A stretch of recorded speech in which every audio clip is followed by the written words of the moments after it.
Well, a very good evening, everybody. It is Sunday Night Live, Material Issues. This is episode number 253, if you can believe it. I'm Mark Hershberger of Pop Detective Records. I'm over here in South Jersey. Got a little bit of sun going on later in the day, but it's been a cold, damp South Jersey just outside of Philadelphia. And but it's a great Sunday, and looking forward to our show this evening. David is normally here. Hey, Starman joined us. Thank you. Good to see you, Starman. David's normally hanging out with us, but he's on his way home from the airport, and of course his IPO Chicago, which he just finished a nice week-long run. So I got a text from him momentarily saying Rena had to stop and get gas in the car. But he's gonna be here in no time. But in the interim, we're just getting ready to go. Everything's been pretty hot over here in Material Issues neighborhood. We've booked a lot of great guests coming up in the very near future. Hey, Tim, good to see you. Thanks for joining us tonight. David will be here shortly. He's probably trying to fire his laptop up as we speak. We're talking about tonight. We've got a great guest talking about some great music and a great label, but I will let David do the introductions in a little bit.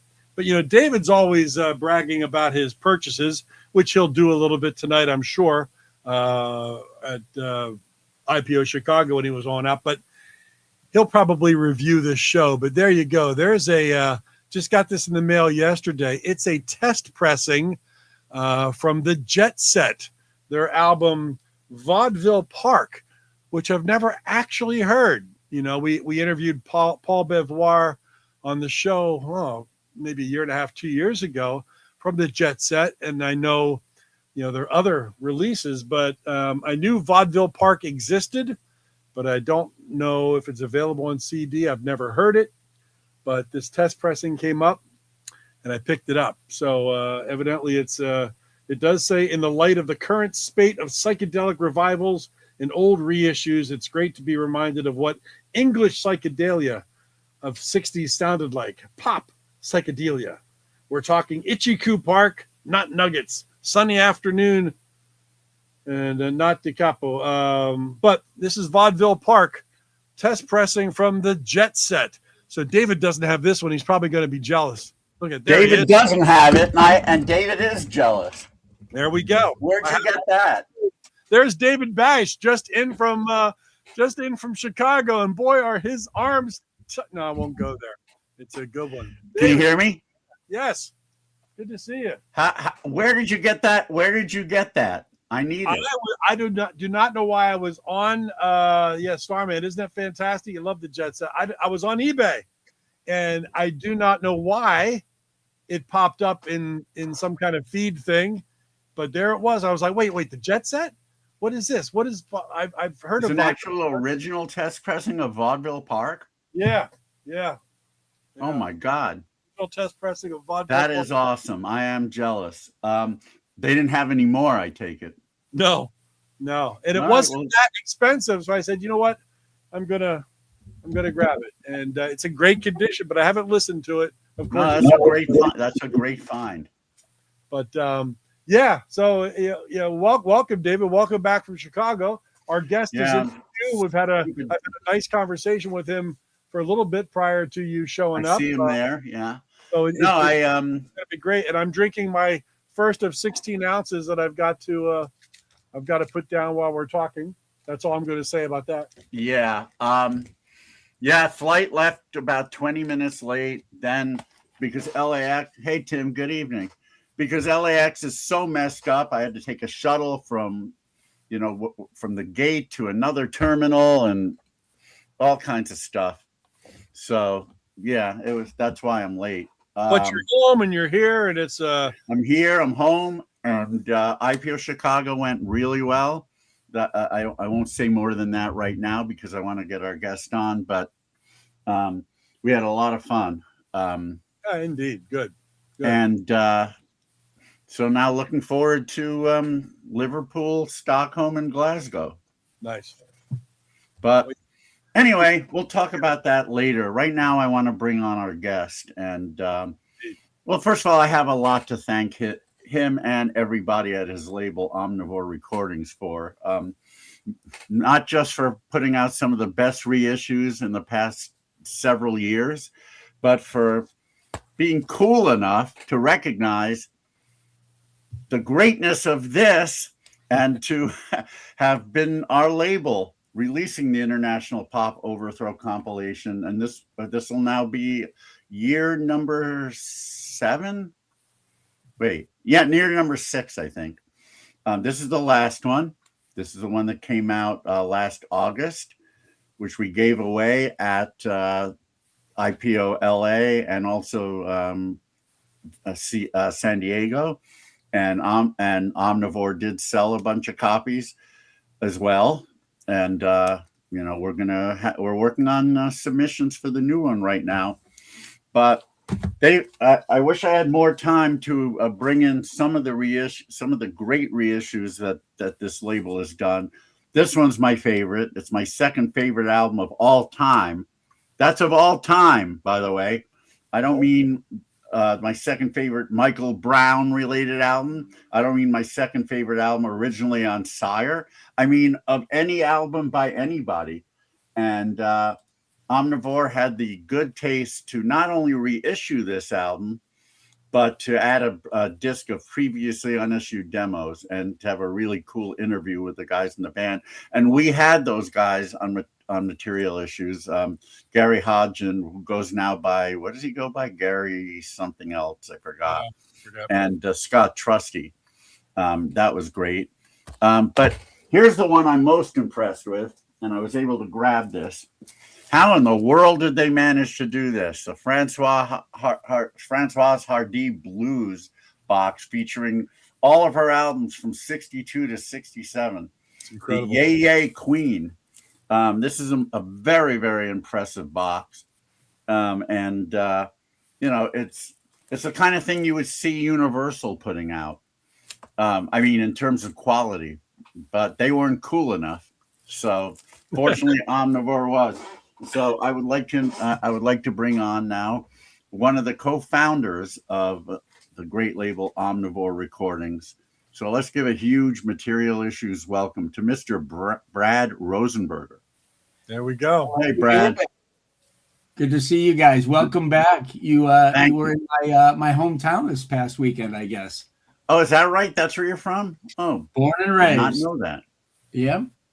It's really great to have names that end in burger outnumbering Bash. So that's number one. And number two, we were talking baseball before we came on here, and he was interested in the fact that I'm distantly related to Mike Hershberger, and of course I had to relay the Willard Hershberger story to him. So we're all caught up to this point, David. You're just running late. Brad, who's your team?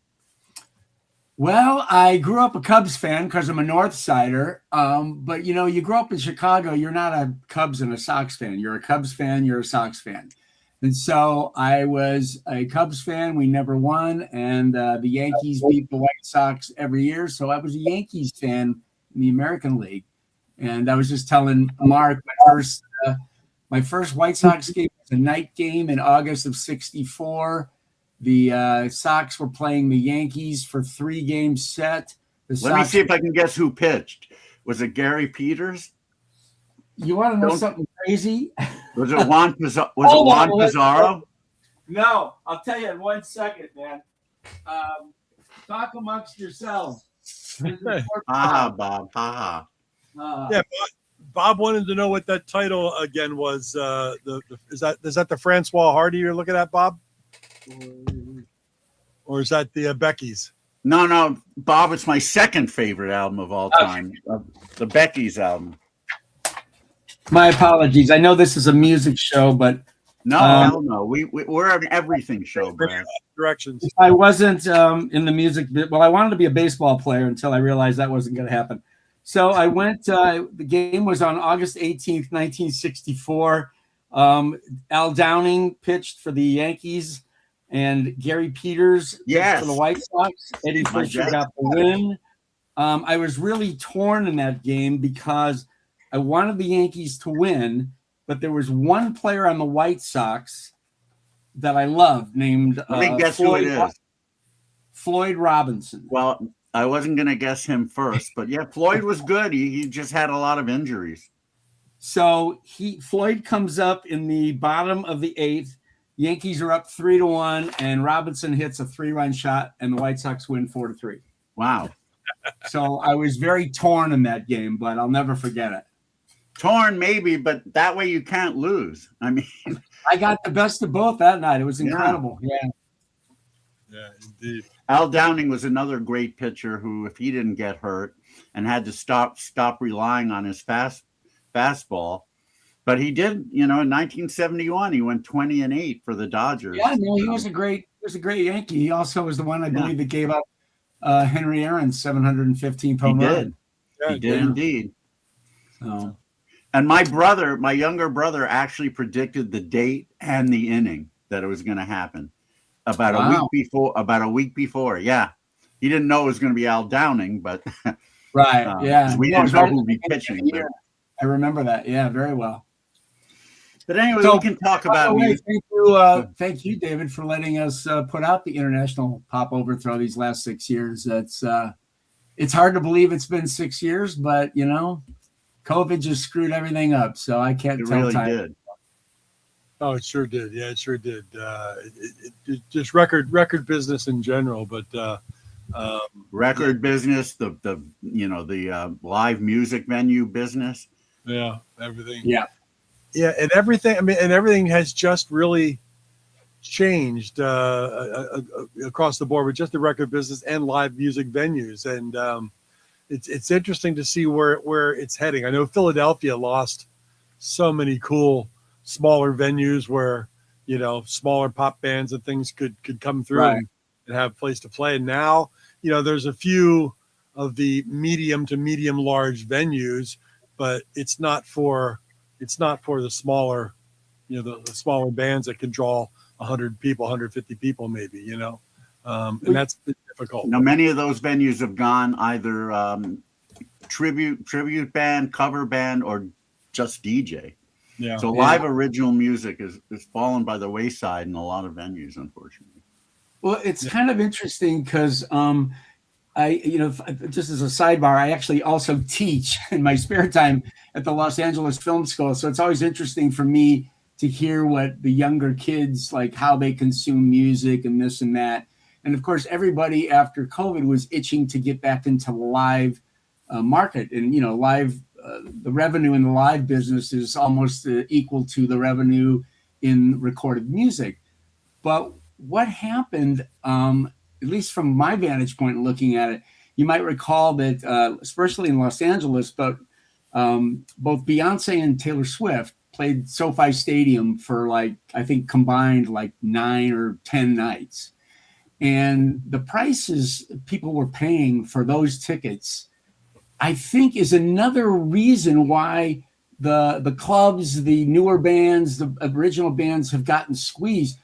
People don't have that kind of, how can people afford $50 albums, let alone $10,000 concert tickets? So I think it'll work its way back in, but I think that's what ended up happening. People were so excited, but they squeezed out the little guy. So.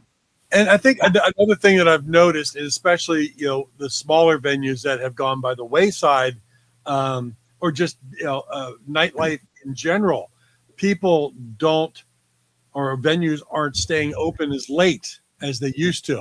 So a lot of the smaller venues, in Philly that go to the Khyber and whatnot, the headlining act wouldn't go on till 11:30 or 12 o'clock at night. Right. Yeah, I remember those days. Yeah, they're going to play till 1:15 easy. Now you drive by any venue like that, they're already shut down and closed by midnight. They're done. And people aren't staying out, and people aren't drinking like they used to. And that's for sure. Yeah, I got 3 young kids. It's amazing how there's always somebody who's the designated driver. I'm actually proud of them. But I mean, it's really, it does show how when you educate people, things can change. So, Yeah. Brad, since we were mentioning COVID, how did COVID affect Omnivore's business? Firstly, in terms of people spending money, because I know in some businesses it actually increased because everyone was home and didn't know what the hell to do, so they went online and bought stuff. right. The other thing is, how did it affect your release schedule? Did you have a bunch of stuff that was planned and then it couldn't be done because the manufacturing plants weren't operating? Well, that's a really good question. I mean, I will tell you, this past Record Store Day, we just celebrated our 15th anniversary. And in that time, we've put out well over 600 records. And amazingly, even through COVID, we pretty much, I wouldn't say that we put out a record a week, but we're probably somewhere in the 45 to 50 releases a year, especially with the 2 Record Store Days when we drop anywhere from 3 to 5. The last 2 Record Store Days, I think we've done 9 releases. And to me, they've been amongst our most eclectic, but also I think they've been like our best Record Store Days ever, the last 2. That's wonderful. And I think it's a credit to just the eclecticism that our company has. But yeah, COVID was tough. There was the vinyl problem. Remember when it was like, if you were putting out a record in, August of 2026, you better have delivered the vinyl in August of 2025. And that was a huge problem. In fact, we had a couple of issues there was one record in particular, it was a jazz title, that unfortunately, we had a feeling it was going to do well, but you can't just go crazy, And what happened was it did well, but when we reordered it, by the time we had reordered it and it came in, it was months later, we weren't able to capitalize. But we hung in there. And I mean, amazingly, this company over the years, I'm not saying that we always make the right moves and the right releases, but most of the issues that we've had to deal with over the years have sort of been issues outside of our control, whether it was COVID or there was an issue with this company called Direct Shot a number of years ago.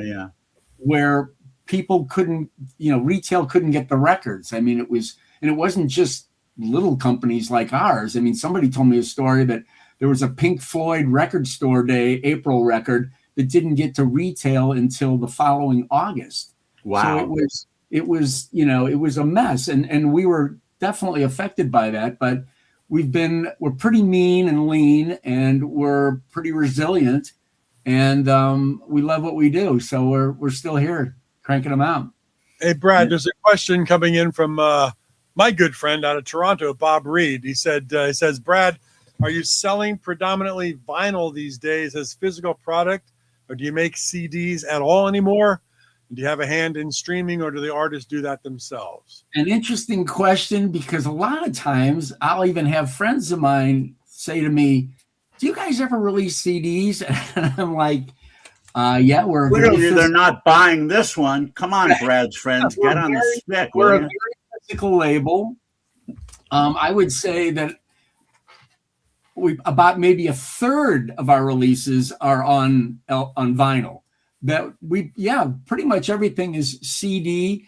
There are every once in a while there's a couple of in fact, just recently we can talk about it a little bit, but every once in a while a record store they will just put something out on vinyl. It won't come out on CD, or it will months later, maybe as part of a bigger package.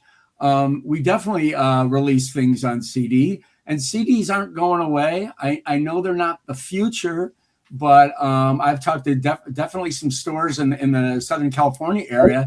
CD business is up.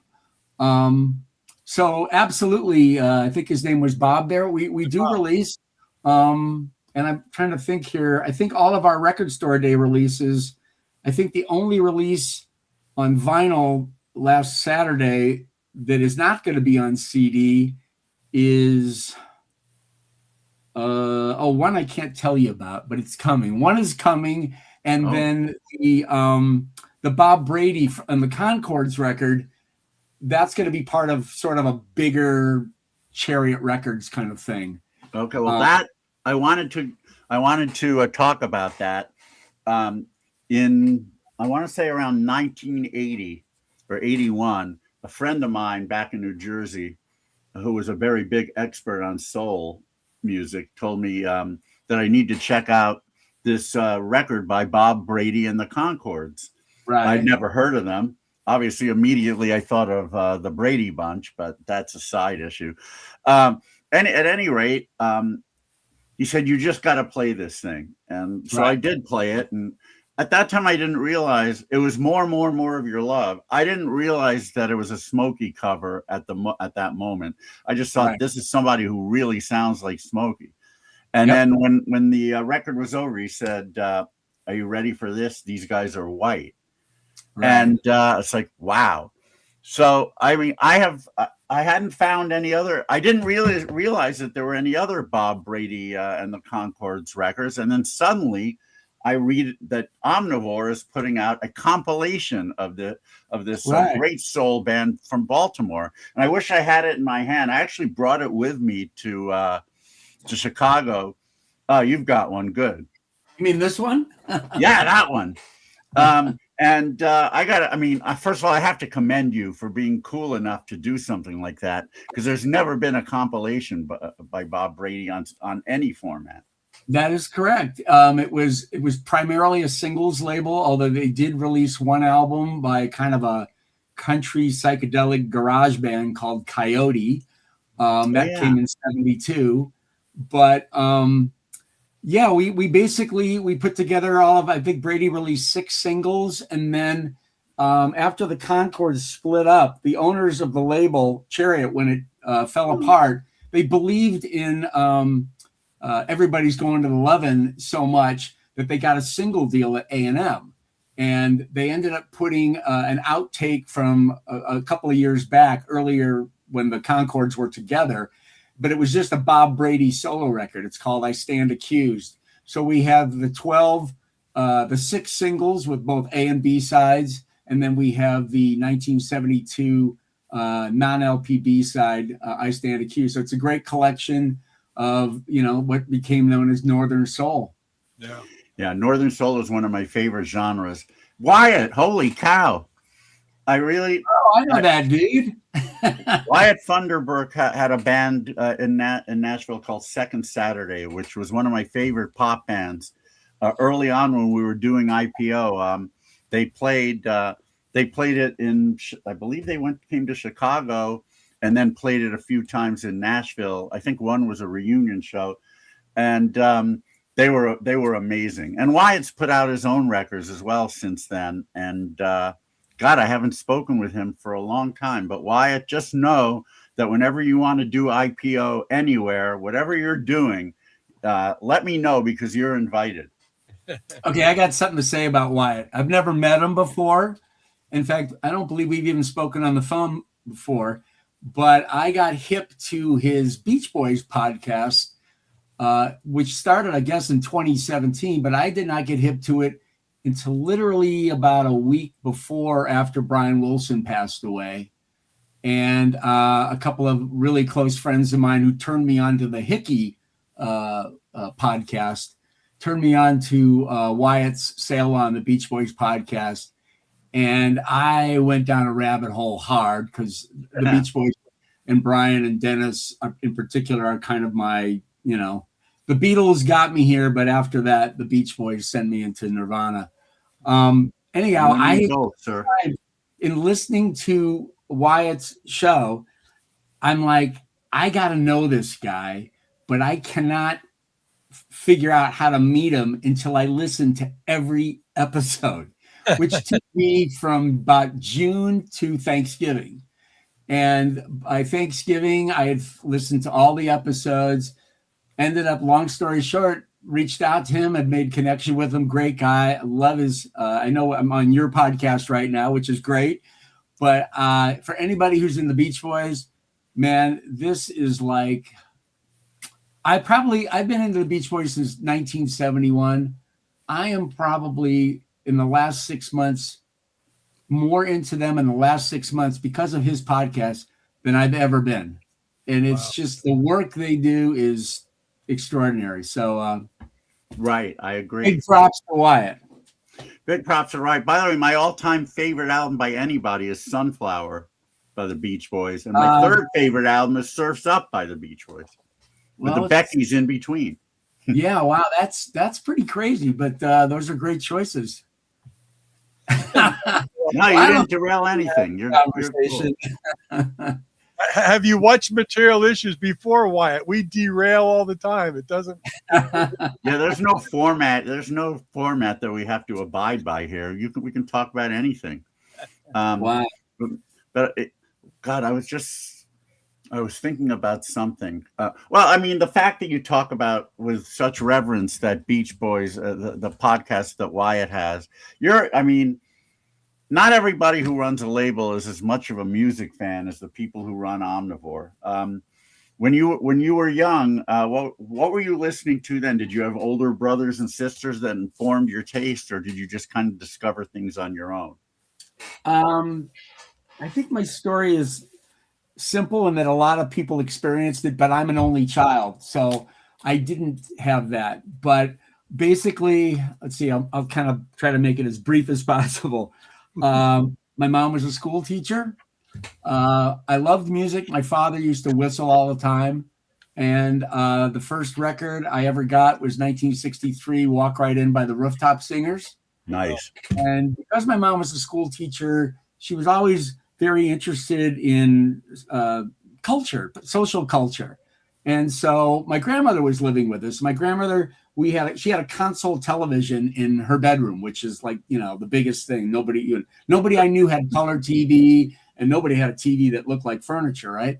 So my mom literally made me watch the Beatles on Ed Sullivan on February 9th, 1964. And, I didn't want to do it. I was ready to go back and let her play with my baseball cards.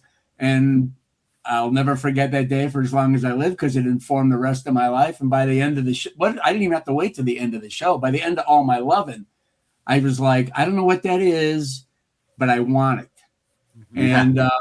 And so I made a deal with my dad when I was 8 years old, and in lieu of an allowance, I got a 45 every week.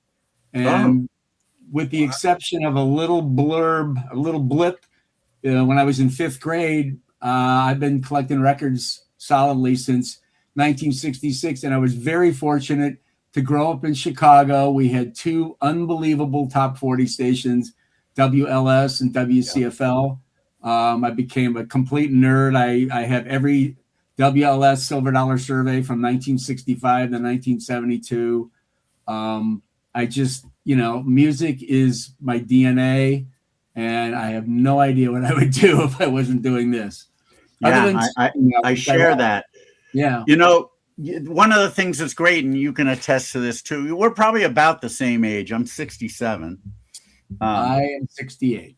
All right. So, yeah, more or less exact. All right. Well, we're going to have to get you to play. We have a game called. We discussed this earlier. Oh, you did? We're going to have to get you to play Beat the Bash, because you probably would be a really good competitor for me, especially being about the same age. And you got started a little earlier than me, so the 60s ones, you may kick my ass. But one of the things that was great growing up, I grew up in New York State, and WABC was the big New York station that I listened to constantly. And you had LS, which and even on those stations, and especially on the smaller ones, the regional charts were amazing. Sometimes you would see, like, I imagine, for example, in Chicago, let's just take that. I Confess by New Colony 6 is probably a really big hit on the local stations, but not, we would never have even heard that in New York. Forget about it. I mean, a few. What was that? Pardon? We're in Love, Crying Shame's top 5 record of LS. Isn't that great? I mean, and then I would, growing up in New York, I say, what? Huh? Yeah. But yet, it becomes part of your memory. It becomes part of the soundtrack of your life. Sure. And, I have others in New York that were big that may not have been big in other cities. So that was the best part of the charts back then. This is a little bit later, but I found out about it years after the fact. But there was a Bill Withers record. It was probably like his third or fourth single called "Kissing My Love," and I thought it was it was number one on WCFL. And then I remember looking at my Whitburn book, and it was like 34. I'm like, how is that possible? But it was, you know. But the DJs, those DJs were my tour guides, really. Yeah. I mean, I could tell you, you know, Clark Weber from 6 to 10, Bernie Allen 10 to 2, Dex Not Card, the baseball player. right? No, from the Senators. Dex Card did the Silver Dollar Survey from 2 to 6. I wrote Dex Card a letter when I was 8 years old. I wrote him a letter, said I was a fan, and I wanted him to send me older surveys because it started collecting. Yeah. And he wrote, I still have it. He wrote me on WLS stationery. He wrote me a nice note, sent me a bunch of surveys with a little, it's probably like 3x3 black and white autograph photo from Dex Card. You know, thanks for listening or whatever. And gratefully, I still have that. But yeah, no, those guys were they were my teachers, you know. Wow. Ron Riley was my favorite. We had, of course, Cousin Brucey was our most famous, but my favorite was definitely Dan Ingram. I could listen to that guy forever. And there's air check.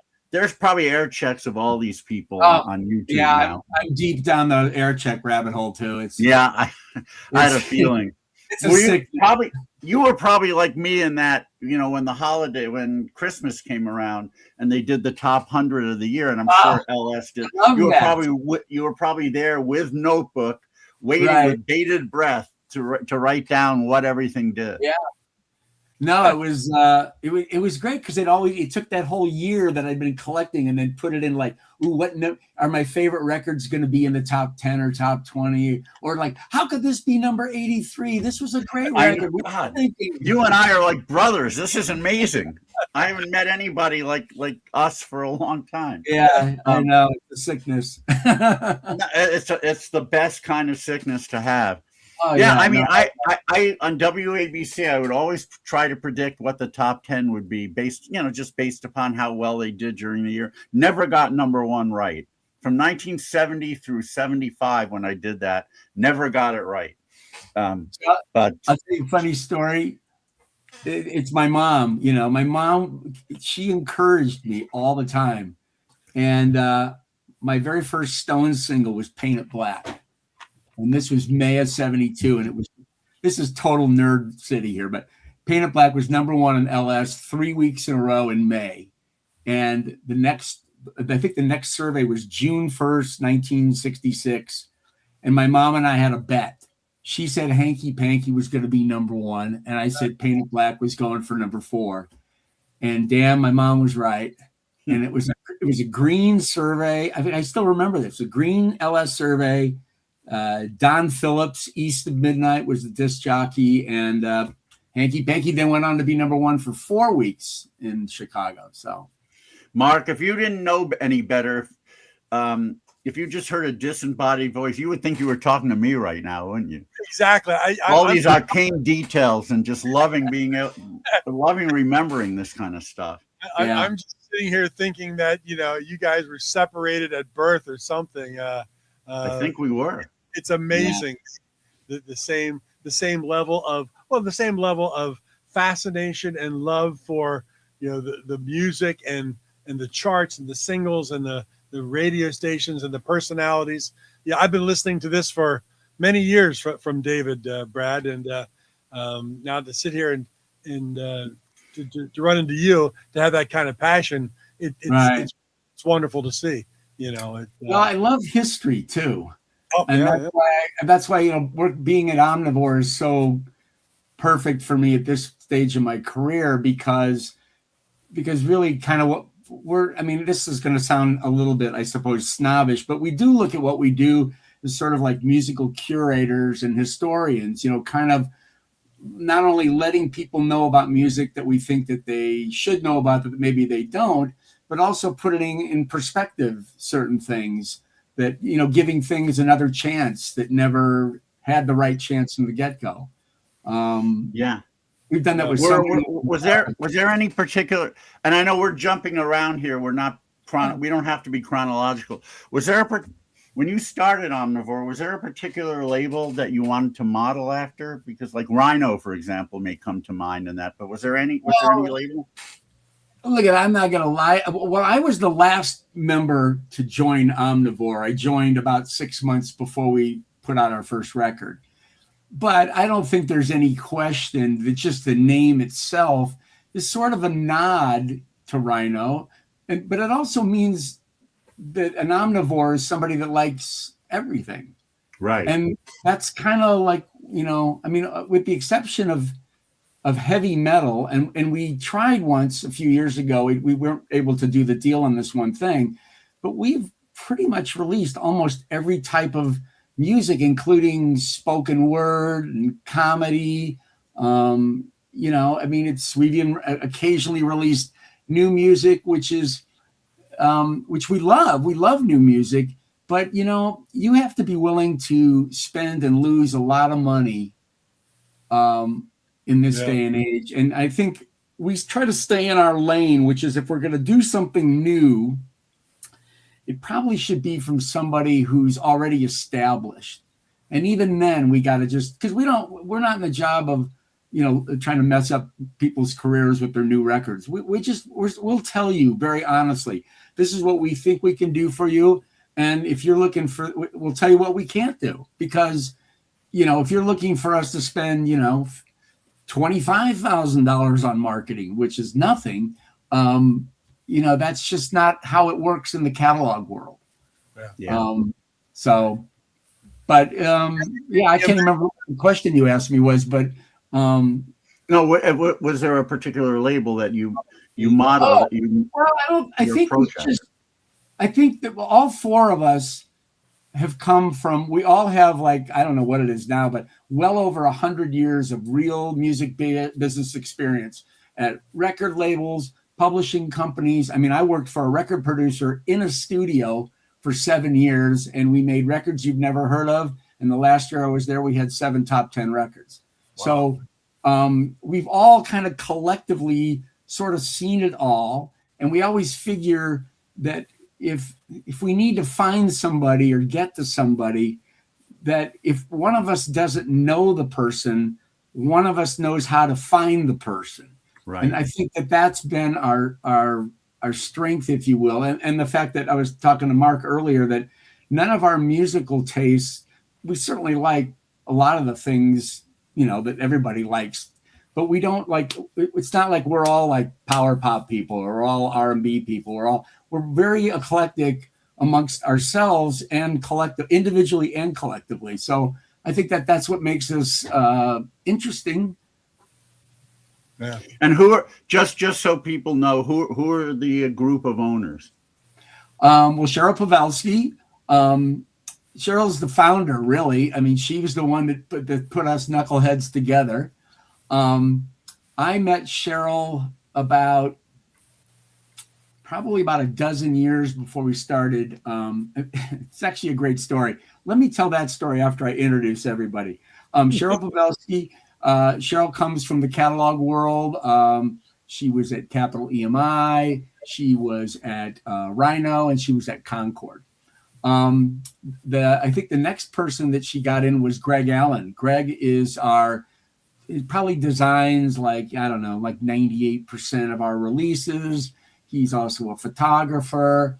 Cheryl knew him. I believe they worked together. He wasn't an employee at Rhino, but he did a lot of the art for the Rhino handmade projects. He's been around forever. I mean, he's shot everybody from, Brian Wilson to Ray Charles. And then Dutch Cramblett. And I didn't know Greg. I didn't meet Greg and Dutch, the other partners, until I was brought in at the end. But Dutch comes from sales. He was at EMI for years. And I'm trying to think, where was he? Oh, he was at SBK when that label started out and had that great success in the 90s. And then they brought me in, and I came from record. I mean, I used to work for Richard Perry, who was a record producer, Yeah. owned his own Studio 55, owned his own label, Planet Records. So I really got to see how records were made, soup to nuts. And then I left Richard, and I became the first film and TV person for Joe Bett and Motown in 1987. Oh, wow. And I was very lucky because when I walked in, it was literally when television, it was like Murphy Brown, Tour of Duty, The Wonder Years, China Beach, all of them wanted to use authentic music from the 60s and early 70s, and I could do deals left and right. And then I left there. I went to Warner Chappell. I was at Warner Chappell for almost 21 years. While I was at Warner Chappell, we at some point signed the catalog of Robbie Robertson. I'm a huge Robbie Robertson and the Band guy. Yeah. And the funny thing is that about, I don't know, I'd been there maybe 6 or 7 years. And I had a buddy of mine who worked at Capitol in the marketing department. And we had lunch one day. And I said, man, it would be great to find some things that we could work on together. And I said, well, we just signed Robbie Robertson. So I went back to my office. I wrote him a letter of all these things that I thought they could do, just based on the fact that I'm a record collector. I've been in the private pressing areas, in the record shops that sell records with no labels on them. I mean, when I'm into somebody, I go down the hole, right? Yeah. So I wrote him this letter. He leaves. Unbeknownst to me, he gives the letter to somebody who comes in who's a catalog person. I think it was Tom Werman, Met with Tom Werman. I resent my letter to him. He left. Anyhow, literally 3 years after I wrote the letter, I get a phone call one day from a woman named Cheryl Pavelski. And I'm thinking, man, I think I've seen that name on records before, but whatever. Hey, how's it going? And she literally says to me, hey, I'm at Capitol in the catalog area, doing some reissues from the band. And I've got this letter that you wrote to somebody 4 years ago. And I'm wondering, can you help me and assist me in what I'm trying to do at all? And I was just like, are you kidding me? Oh, God, you were listening. I mean, it was so bizarre. And we went out, we had dinner, and we just hit it. So for the next 12 years, we were just pals, get together, blah, blah, blah, blah, blah. And then she calls me up one day, and at that time, it was, as we call it, my time in the barrel. I'd been at Warner Chappell almost 21 years. They were new bosses, came in, cleaning up stuff. It was my turn to leave. And she called me up, and I was married at the time. And I said to my wife, I said, I mean, I don't want to go work for another big company and have to talk to the CFO every week about our numbers and manage 40 people. And I said, I want to have fun, And so it was not really a decision at all for me to make, because everything about what Omnivore was set out to be and has become is exactly what I thought I wanted to do in 1972 when I said, oh, I'm going to be in the record business. I mean, I was actually going to ask you that question. As a child, did you have any inkling of someday running a record label? And apparently you did. No, I was never that guy. I like being part of a team, but I was the guy I'll work for a record company. I didn't know what I thought a publishing company. I didn't even know what a publishing company was. I thought BMI and ASCAP were codes for the timing of a song. Because when I was 8 years old, it would say, ASCAP 226, right? And so I thought, okay, that must mean time. So this funny thing. So my copy of Penny Lane by the Beatles and Strawberry Fields, I got a copy of it, and it just said BMI. There was no timing on it. So I took my watch out, I timed it, and I actually wrote on Penny Lane 2:59. So, I had to have the time on there. Sure. Anyhow, so I know we covered a lot of ground there, but yeah, it's I've been really lucky. I've worked for Richard Perry and Lester Sill, two industry giants. I learned so much from them, And when I was at Warner Chapel, my boss, Rich Shoemaker, and our chairman, Les Biter, they literally just said, do what you do. And I was selling music for film and television people. And I mean, I got a chance to work on some incredible projects, meet some incredible people, and had a lot of fun doing that. And then when it was time to go, I've been cranking it with Omnivore ever since. And then along the way, and it's a whole other story, I produced a music movie in 2014 called CBGB. Yep. That starred Alan Rickman as the late Hilly Crystal. Oh, yeah. Wow. Yeah. We were talking about that briefly before the show, too, because that included a couple of Dead Boys tracks, Sonic Reducer. Sure did. My Mouth. And we had Rupert Grint from Harry Potter played Cheetah Chrome. Yeah, exactly. And Cheetah Chrome came on set, and he did a cameo for us. He was a cab driver. Oh, wow. Great guy. Yeah. That's my And we had the late Taylor Hawkins played Iggy Pop. Yes. Really? Yep. Okay. Yeah. Wow. I've never worked harder in my life. I'll tell you that. You all right? So obviously you've got 3 partners. When someone comes up with a passion project, let's say not a slam dunk kind of thing, but something that you really want to do, how does it determine whether or not you get to do it? Does it have to be a universal vote, or does everyone just get 1 a year or 2 a year? How does that work? Well, it's all pretty much the same. I mean, I guess we vote, but I was telling Mark earlier, I mean, somebody's got to bring it in. There's got to be a reason to bring it in. Sometimes there's all different ways things come in. Something might come into me that I know I don't care for, but I know that it might be of interest to one of my partners. So I don't just turn, unless it's something that's, like I was telling Mark, or I guess I was telling both you guys, the new music thing. I mean, we're just like new bands coming in.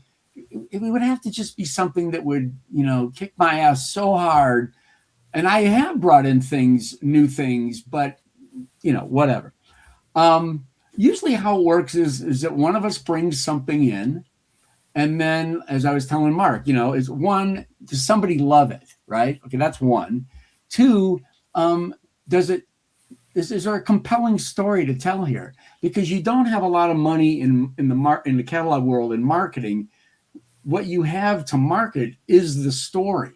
So we have a publicist on retainer, and what they do for us is basically tell the story kind of why we're putting out another new record, but why should you even care about this new record? So 1, hopefully somebody feels it under their skin. 2, is there a story we can tell? And then 3, for better or worse, do we think that we can make money doing this? I mean, it is a business. So Right. A perfect example of something that I had to sell was, as I said, I worked for Richard Perry for many, many years, and he was I still believe one of the great producers of all time. So he's passed away now, but about 6-7 years ago, I was at a party and I hadn't seen him in a while, and he was there. And I had literally just been going through some 45s like the week before.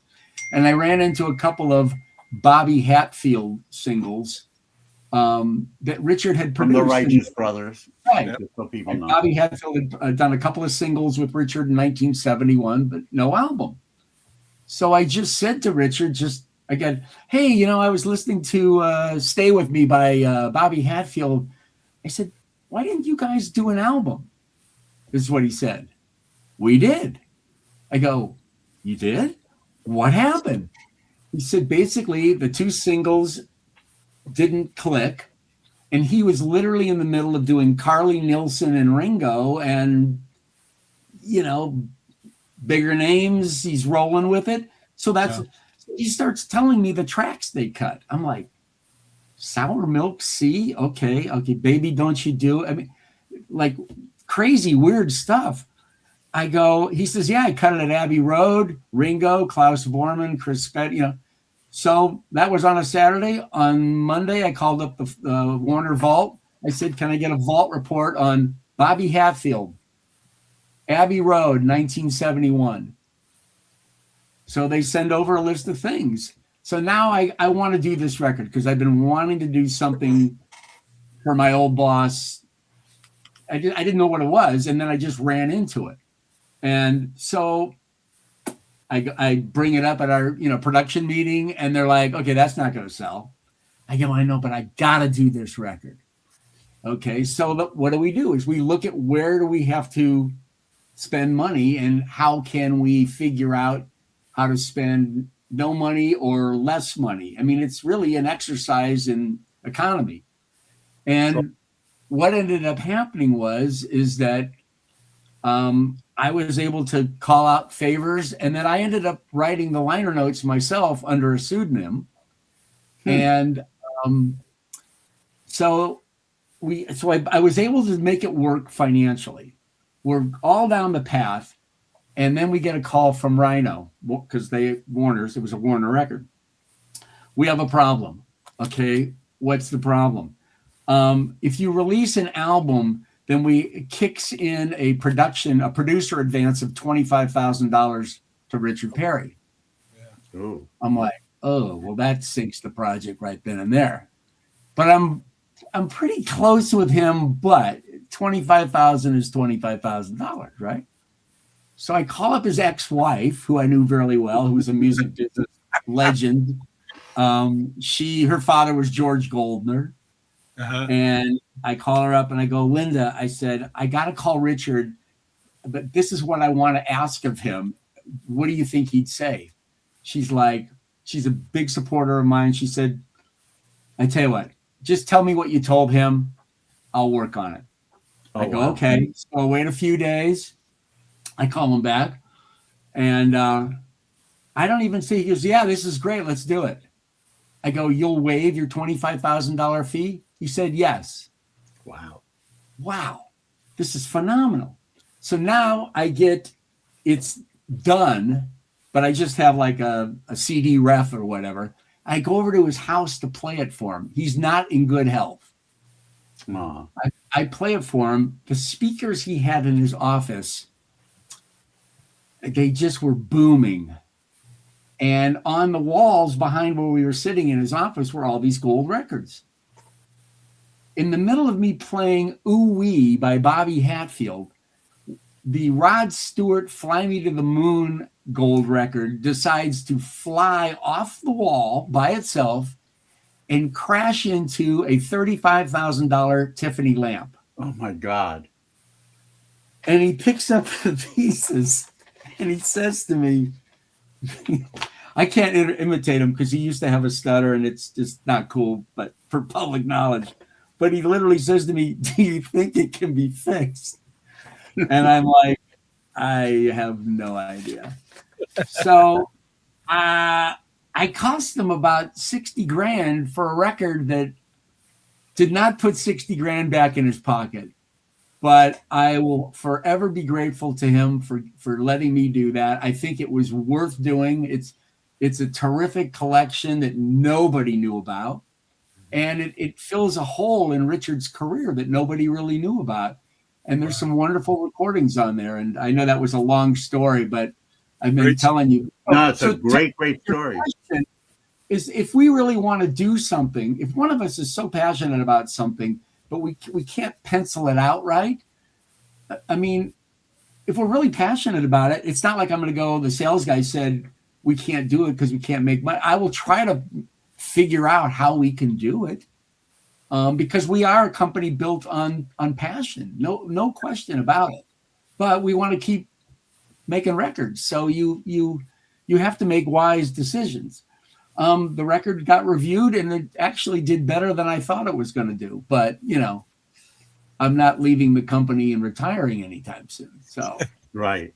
Can I jump on something, Brad, during that story? And I'm just kind of interested. I caught the words you said. You got a Warner Vault report. What does that mean? Well, we have a good relationship with Warner's. They're our distributor. So, and all three of my partners either worked for Warner in the day or worked, with them, like Greg Allen did. I worked for the music publishing division and knew a lot of those people over there. So we have good relationships with the folks at Warner's that go way back. So what it means is that they have, I don't know how many buildings they have. I've been in one of them, and it is truly it's like a Costco, and then it's just full of tapes. Right. Imagine a building as big as Costco. Yeah. Wow. So they have their vault is organized in a way that, I don't run their vault. I don't know exactly how it works, but they're able to go to their database. And I gave them Richard Perry, Bobby Hatfield, 1971 Abbey Road. So I gave them 4 clues. We didn't find everything that Richard remembered they recorded. So I don't know what that means. There were other tracks. He's like, did you find, I think it was Bell Bottom Blues. He kept asking me about Bell Bottom Blues. And I don't think we found that one, which I was bummed because I was like, wow, that's a wild choice. But anyhow, so we have a relationship over there with them. And because we do a lot of business with them, they're able to do things like that for us. I don't think anybody just can pick up the phone off the street and say, sure, hey, what do you got in your vault? I was curious when you said that, what it meant. To their, obviously they have a database, so they have, the masters, so to speak, on a shelf somewhere in the H aisle or whatever it may be, and they have what they have, and that's how you get your hands on it, at least to start. Right. Oh yeah, Sour Milk Sea. I actually Jackie Lomax, who recorded that song originally on Apple Records, I actually got to introduce him from the stage when he played a show in Santa Barbara. Wow. Yeah, that was cool. Yeah. I think he used to be married or was in a relationship with, when I did film and television for Joe Bett and Warner Chappell in the day, the publishers were really the first companies in the music business that started putting together creative teams of people that would pitch songs for film and television, much before labels. And I think there was a woman named Pat Lucas who worked at EMI for years, and she was sort of like the queen. She had been around the longest and everything. And I could swear that she, in fact, I never asked her about it. She's passed on now, but I think her and Jackie Lomax used to be in a relationship. If not, I apologize. Now, let me ask, you've been able to successfully license a lot of things, including some things that are on very, very major labels, like the Posies albums, for example, and Jellyfish's albums, for example, all owned by Universal, I would imagine. Yeah. How easy or difficult has it been to deal with Universal? Because all you hear are horror stories about, right. people like, Mark, for example, who owns a label, Pop Detective Records, trying to license things from major labels, and they're basically telling him, well, it's not worth our time to even get our in-house attorney to drop a contract. But hey, if you pay us $50,000 for it, we'll find the time. How's it work for you? Well, let's just say I have to kind of be, I want to be careful of what I say simply because I don't run their business. I don't want people telling me how to run my business. I don't want to tell them how to run their business. And I will tell you this, and you guys know this, being in business for yourself and stuff, there's just certain things. Like we get plenty of, people calling up and like, why didn't you put this on that record? Or how could you not do this? And, there's all sorts of reasons why things don't happen that we just can't come out and share. Sometimes the artists themselves don't want it on there. Sure. So, when I'm working with a live artist or even with an estate, I will push back. We talked about the Cowsills earlier. I love the Cowsills. Oh my God, yes. But I push back with them, and I think not in a negative or critical way, but because I want it to be the best thing that it can be. So if I believe strongly in something, which I did very strongly with when we did Rhythm of the World, their first new album in several years. That was the first project I did with them, and they wanted it to be completely different than how it turned out. And they later understood what I was saying and actually said, thanks for doing that. But I want to make the artist happy. I mean, Eric Carmen, one of my favorite artists of all times. I ended up having this relationship with him that I felt like every time I was on the phone with him, he was on the couch and I was, doing this. Right. How do you feel? Yeah. I mean, I had some really long, incredible conversations with him. And sadly, I didn't get to do more with him. I wanted to. I was in the process of trying to do more with him. And then sadly, he just suddenly passed away. Yes. Yeah. But so let me answer your question here, because I don't want to be one of those guys that, you ask me a question and I say everything. I mean, obviously only say what you're comfortable with. I get it. I mean, look at Universal. When we first started out, we were actually distributed by EMI Caroline. And those Jellyfish titles were under the EMI Caroline. EMI Caroline and EMI and Capitol, they had not merged with Universal. Ah, all right. So we were able to, if you look at our releases in probably the first, I don't know, maybe 75 to 100 releases were distributed by EMI Caroline. And because of the relationships we had with people there at that time, we were able to release, a previously unissued Motels record. We were able to do those Jellyfish records in ways that people, really loved. Sadly, when Universal and EMI Caroline merged and we wanted to redo our deals and do other things, we ended up doing 5 Jellyfish releases. Yeah. We ended up doing 3 more than they did as a living band. Right. Anyhow, we just weren't able to move the needle with Universal in a way that made any financial sense for us. Yeah. And I get it, I mean, a lot of these companies, unfortunately, they get so big, they'll tell you that, 20% of our catalog makes 80% of our money. And so what happens to the other 80%? It's the low hanging fruit. And we like to address the low hanging fruit because we know we do records they'll never do.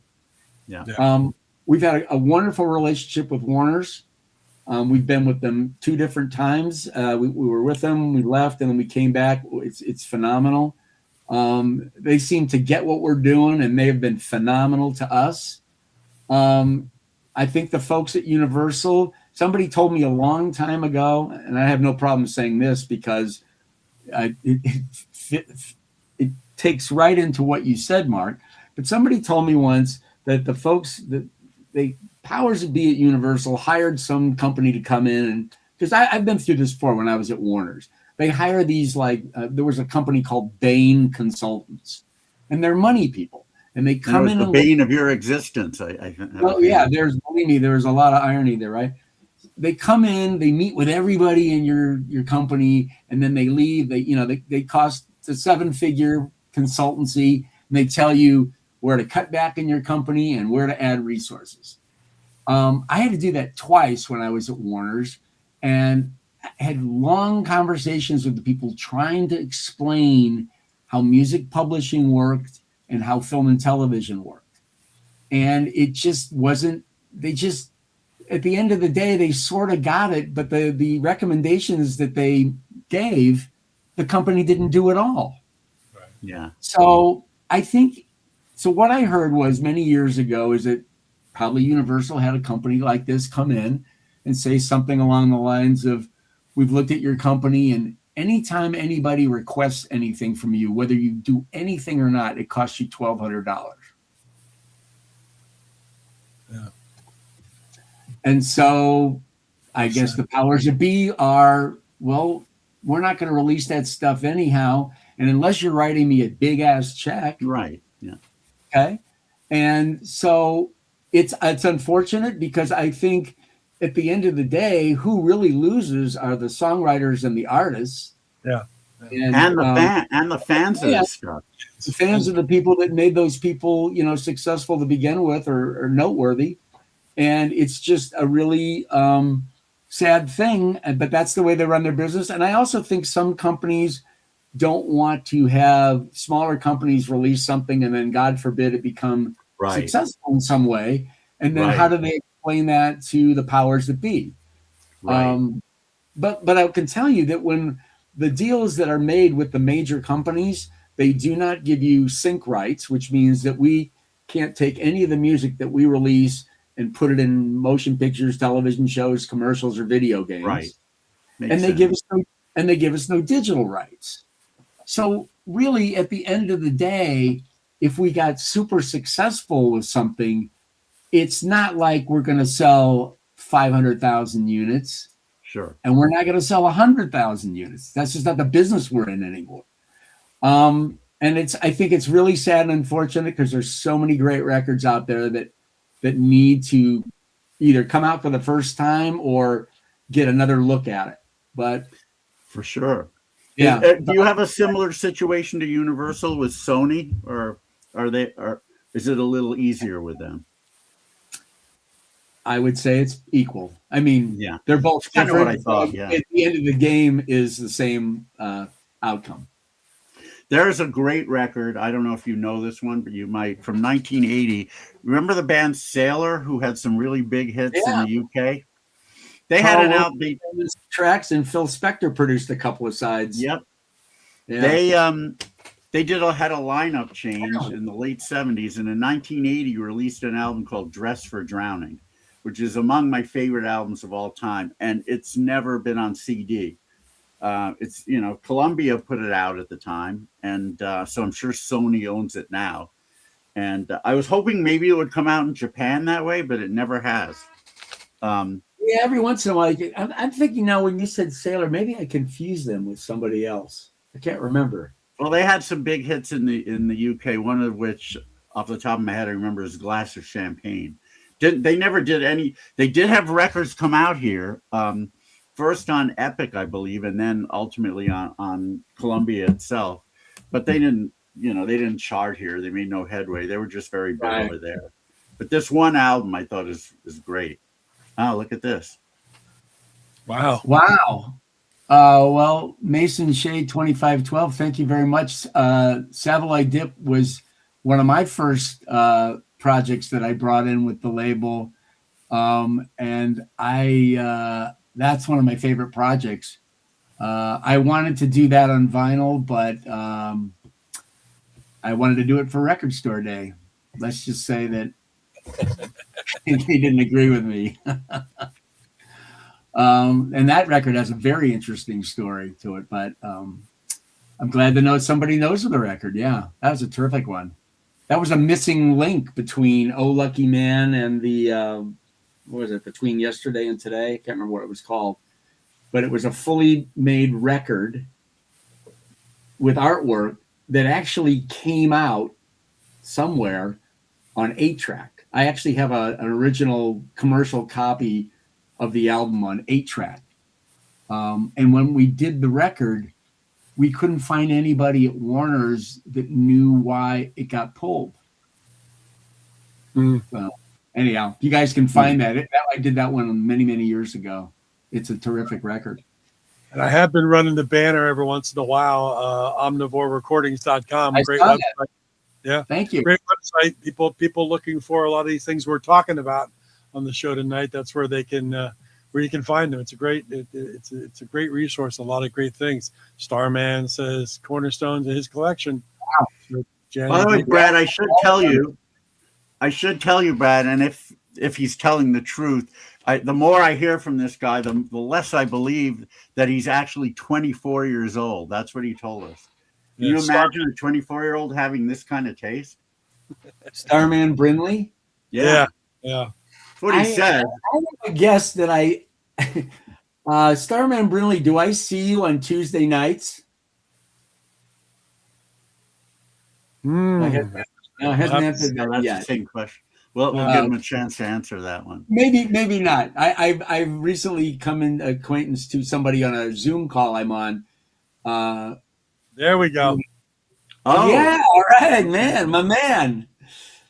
Well, thanks for all that you So do. he really Scott. is 24, huh? You're, Tim oh, Allen. he was a star man.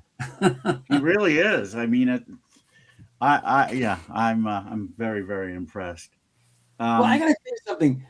It blows my mind and it warms the cockles of my heart to find young people loving our music. Yeah. And that's, and like, I don't even know why it's still on, but that's what I loved with his down the rabbit hole look at the Beach Boys. Because I've been around that Beach Boys circle, either in it or looking on the outside in, for many, many years. And look, without saying anything mean or negative, but it's pretty, it's crazy.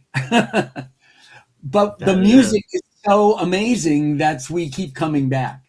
But for years, I've been wanting and hoping for new eyeballs, new ears to bring this music back up. I mean, I got very close to actually making a movie, a biopic on Dennis Wilson, and it fell apart on the launch pad, and then I ended up making CBGB. But the point is that there's a bunch of new people now. There's two guys in particular that I've got to know through Wyatt's podcast that are incredible.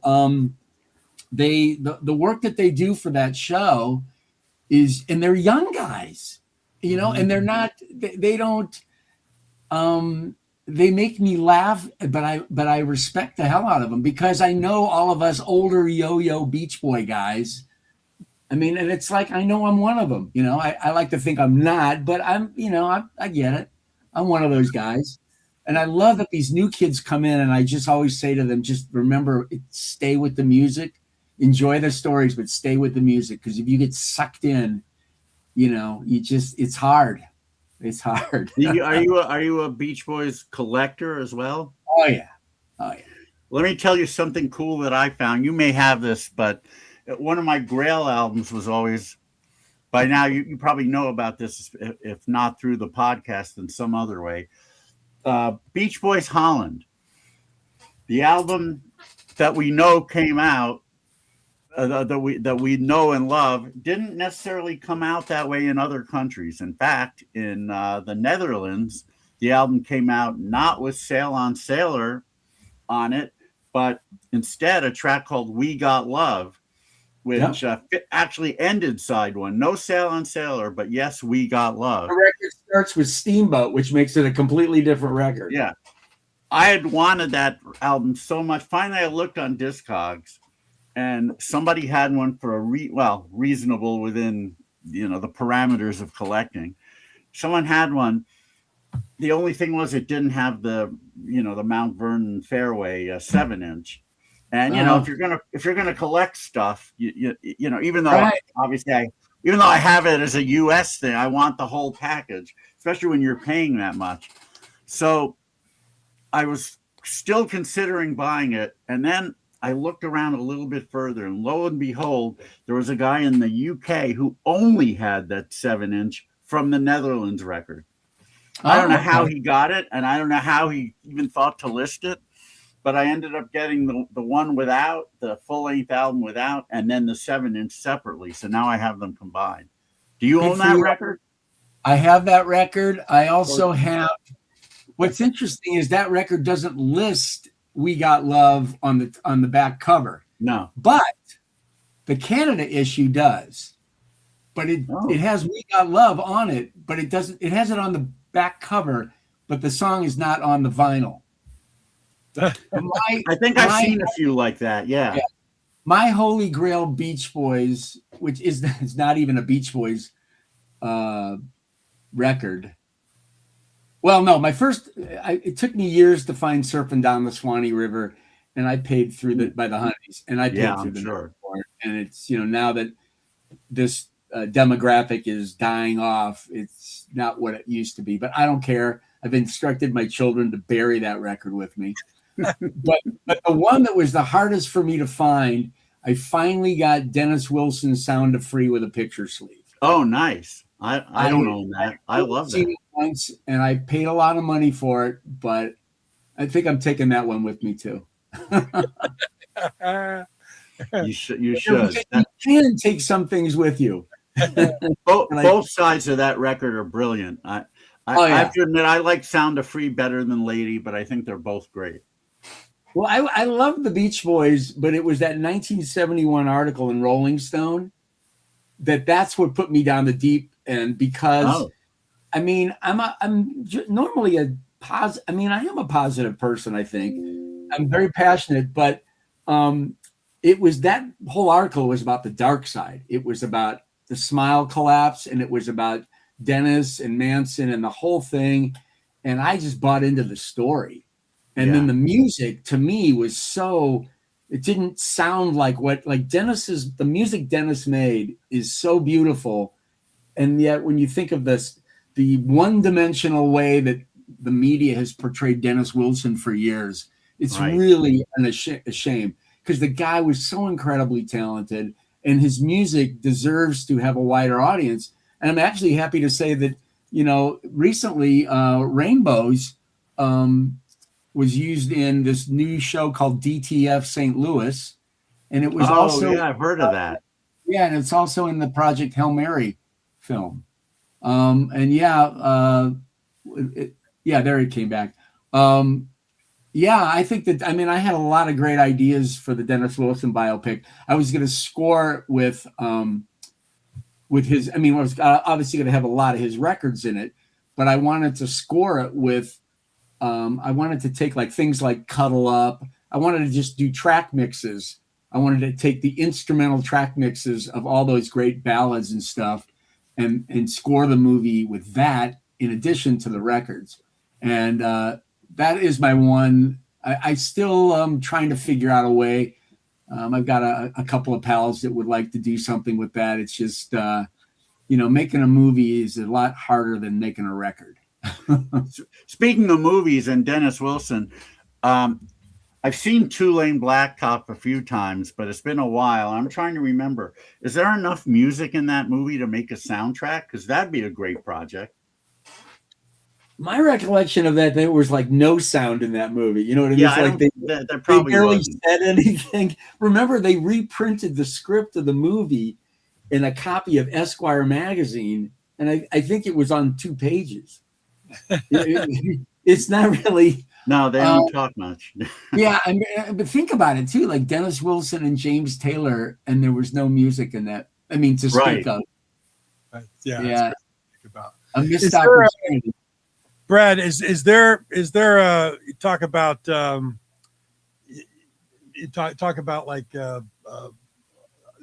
music that you'd love to release, bucket list kind of things, but maybe there's something that has never been in the conversation with your partners and probably never will because there is just not a market for it. But is there a project that you would love to see happen, regardless of the fact of whether it would make any kind of money or be of any interest to a lot of people? Is there something that I guess I would have to think about that. I don't know if any way of licensing unreleased Dennis solo music. I'm not prepared to answer that now. Let's just say I've been working on that for a long time. I was in the Dennis Wilson business for a number of years. One, not only making the movie, when I was at Warner Chappell, we signed his music publishing catalog. And I helped kind of clean things up because it was a catalog in disarray. Let me put it to you this way. The one thing Omnivore Recordings never has a hard time doing is coming up with ideas of things to do. Now, considering who's there with you, I'm not surprised. It could be, and some things, and Cheryl's a perfect example of it. But when we did this, the Townes Van Zandt record, the demos. This is I don't know, year 1 or year 2 of Omnivore. She had been working on that project in her head.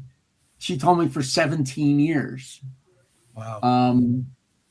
I can tell you right now. I hope that there's if we can ever there's a project that both her and I have been working on for quite a while. and it's just not time yet. But if it comes out, I think it's going to make a lot of people happy, and we're going to be very satisfied. But there's just so many. A lot of times, there's just so many challenges, speed bumps. Yeah. I don't know what the word is. Why things, they just have to. Sometimes you just have to wait it out. I did the expanded edition to Orange Crate Art with Van Dyke. I envisioned that record before I was even at Omnivore. We had signed Van Dyke when I was at Warner Chappell. I got to know him. I would call him a friend. He's not just, somebody I've worked with for. And during the time that he was making the record, I had all sorts of, I had DATs of like track mixes, the bonus tracks, everything that we more or less did. And I remember just in my brain going, man, one day this is going to be a deluxe edition.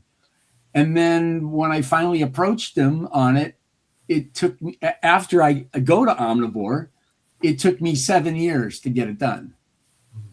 But that was incredibly satisfying. Yes, I have a rare promo poster for Pacific Ocean Blue that Dennis actually signed in front of me at a in-store appearance at Licorice Pizza in October of '77. For years, that in-store appearance was mistakenly mentioned in all sorts of publications as taking place at Tower Records, which was literally across the street from it. And finally, when my pal Ken Sharp wrote that great book on Dennis, I said, dude, you got to get this right. And I said, not only was I there and I know it was Licorice Pizza, here's the letter that the fan club sent out indicating where it was. And so he put all that in his book. Anyhow, so I don't know how I spun off on that, where I was going with it. But yeah, there's always a lot of records. I mean, like I said, I can't tell you, you kind of caught me here, like what would I say it is? I mean, probably I wouldn't want to tell you because I don't want anybody else to do it. Yeah, but, I was kind of, what I was going at is like, is there something that in your mind it would not ever come out just because it's more of a very, very passion project, unless you did your own little thing somewhere. We talk about stuff like that. My passion project is the Head Boys album, and that's the universal stepping stone that I've been trying to get over for 20 years and get over. But and it is what it is. But I always think about so many things that could be done with the Dave Clark 5, and Dave Clark just will not exist. We all have to take our head. That ship has sailed. I feel badly for him because he had 2 opportunities. Yeah. And, I don't really, and it's really a shame because talk about one of the unheralded voices of rock and roll. That would be Mike Smith. Yeah. Yeah. No, I mean, I can't look at, I could sit here and moan about Universal and Sony, but things change. Things can change. You never know. No, they could. Keep throwing out. Sometimes that dart will land on the bullseye. So you just got to keep throwing. Yeah, I mean, I just think it's a shame that, that there'll be a lot of people that will outlive the opportunity. Don Kirshner, well, he didn't outlive it, but he had in his control so many amazing things that could have come out, and he was that? Don Kirshner. Oh, okay, yeah. I mean, you just never know. I got a couple projects I'm working on now that I can't talk about, and they're going to take me a long time if I can even get them out. But they'll definitely be projects that I'll be really proud of, and I think that the Omnivore universe, or for those people that like what we do, will be very happy and satisfied with it. But some things, it's funny, and it was like this when I did film and television for years. There'd be some projects that I would work on forever, work really hard, feel really good about my work, and not get anything in a movie. And then there could be something that I pick up the phone, somebody asks me for an idea, I give it to them, and 3 days later it's on a television or it's in post-production at a movie that comes out in a month. You just don't know, No. But that's also sort of the fun, Yeah, sure. All right. Yeah, I'm waiting for 13 years too. He still has got my $50, Mason Shea, or $100. I got to meet John Stebbins at that Dennis Wilson bash. I remember that part of it. The one at Shea J. The one at Shea J. Were you there? I was not. Yeah, it was fun. It was cool meeting him. I also got to meet the guy who portrayed Dennis in, I think it was the Beach Boys, An American Family. And he said he really studied Dennis. He said he took that role very seriously. He really studied Dennis, wanted to make sure he got all of his nuances, and almost method acted his way through it. But that was a fun event. When we were doing the Dennis Wilson movie, we got 5 days within greenlighting pre-production. We had Aaron Eckhart was going to play Dennis. Vera Farmiga was going to play Christine McVie. Oh God, she is so sexy. Chloe Moretz was going to play Dennis's daughter Jennifer, and Rupert Grint was going to play a fictional character that was sort of like, somebody that worked at Brother Studio and was hanging around Dennis and stuff. And we had a script. The filmmakers I was working with at the time were writer, director, producer people. So, and they were very indie. So they were like, I actually pitched them the idea.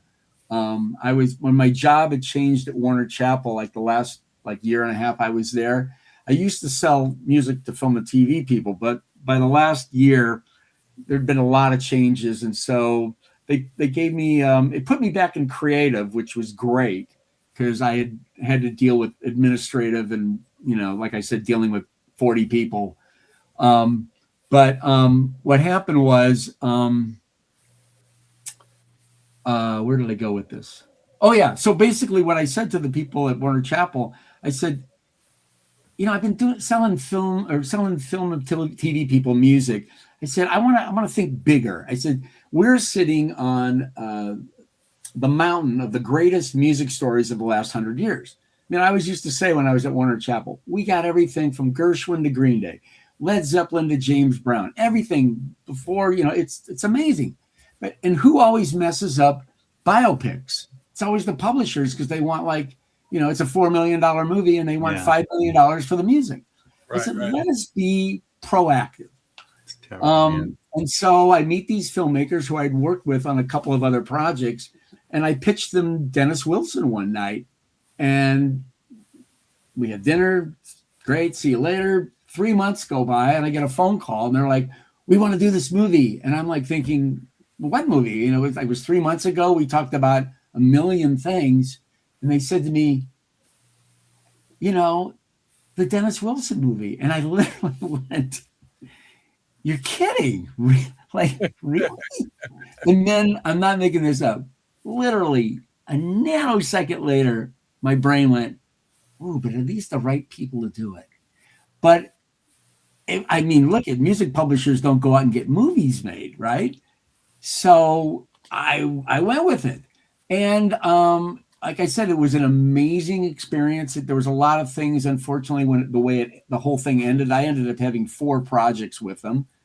One got made. I made a movie, CBGB. Dennis Wilson got so close. And then the other 2 projects were Film Bio and Jim Guercio. And then the one that you may have heard, and I don't really want to get into it, but was the Greg Allman movie. Then I ended up having, I guess you would call it, let's just say that I couldn't give them all my time. And so I left the project because Omnivore had started.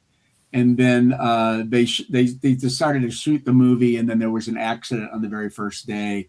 And the whole movie fell apart. But, oh, yeah. Thank you. Yeah, that was fun to do. Becoming the Beach Boys. Yeah, I got to know Jim Murphy. You guys know Jim Murphy? Jim's the guy that wrote the book. I don't.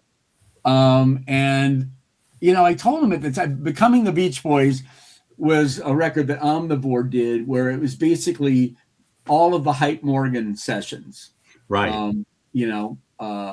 Before they signed to Capitol, and we did it. I mean, it's almost more of a historical curio than something that you would listen to, because it's literally like surf and take one, surf and take two, Right. surf and take three, and then on to the next one.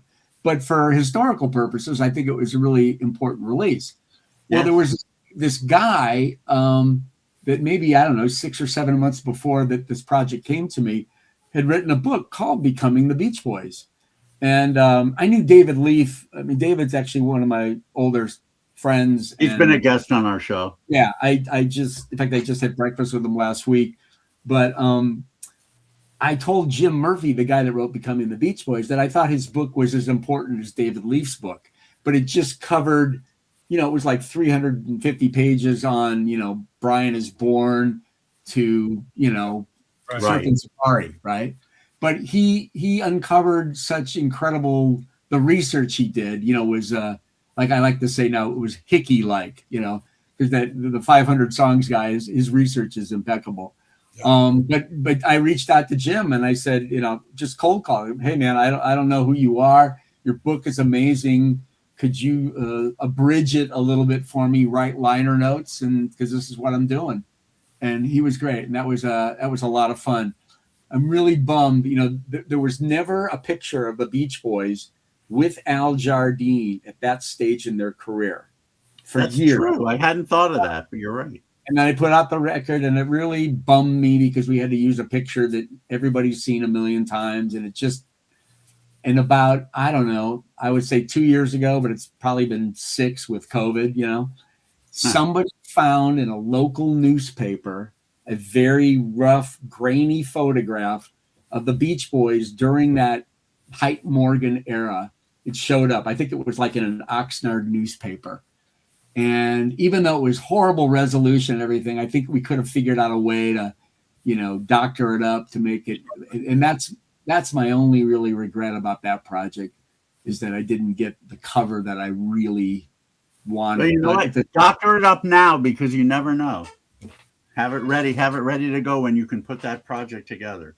Yeah, well, yeah, you're right. But I still would love to do the Dennis Wilson story. I just would love that. I'll tell you something, and I'm giving an idea away if anybody else wants to do it, because I will pay money to go see it. Because I used to say this to my friend David Leaf for years. The whole Dennis Wilson movie, how I got even in a position to try to make a movie on Dennis Wilson, was I asked, David's a filmmaker, a documentarian, filmmaker, writer, so on and so forth. I said, I want you to make a movie about Dennis Wilson. And he'd go, why? And I'd go, because I want to see it. This went on for like a year and a half. And one day he says to me, why don't you do it? I go, what do you mean, why don't I do it? I'm not a movie maker. That's not what I do. So I don't know, 3 months later, I'm literally getting ready for work one day, brushing my teeth. And I'm thinking, well, let me think about this. How do you make a movie in Hollywood?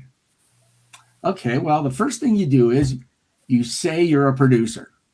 You say you're a producer. The second thing you do is you have an idea. The third thing is you find somebody to give you money to turn that into something. Now, that's as ridiculous and oversimplified by a long shot. Right. But that's exactly what happened to me.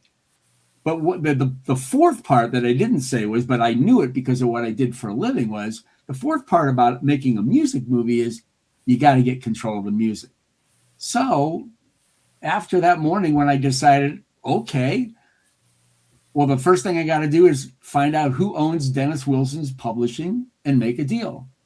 And that took me almost 3 years. It was complicated. And then after we did the deal, then I started going out there, hustling it, telling anybody that would listen. And I found these people, and we had a script. We had almost all the financing. I told you the actors that we had. We had a schedule. And just for a number of reasons, some of which I know and many of which I just don't know, the thing fell apart on the launch pad. I'm hopeful that one day either myself or somebody will do it. The other movie that I would pay money to see if I want somebody to make it is a movie. It's a documentary, and the movie is called Life Without Brian.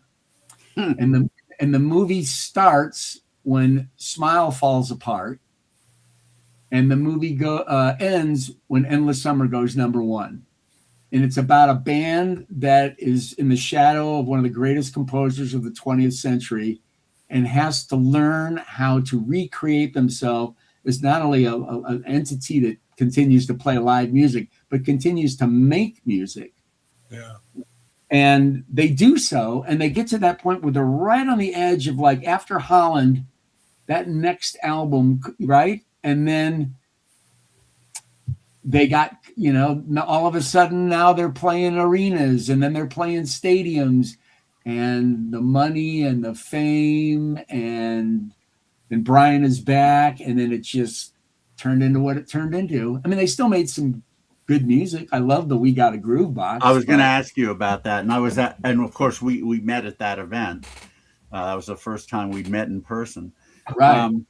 But yeah, I mean, that I would love to see that movie too. In my opinion, the best music the Beach Boys ever made was during that period. Sunflower, Surf's Up, Holland is way up there as well. And the thing about that is, there are a lot of musicians who adore the Beach Boys, and many are influenced. You can hear it in their music.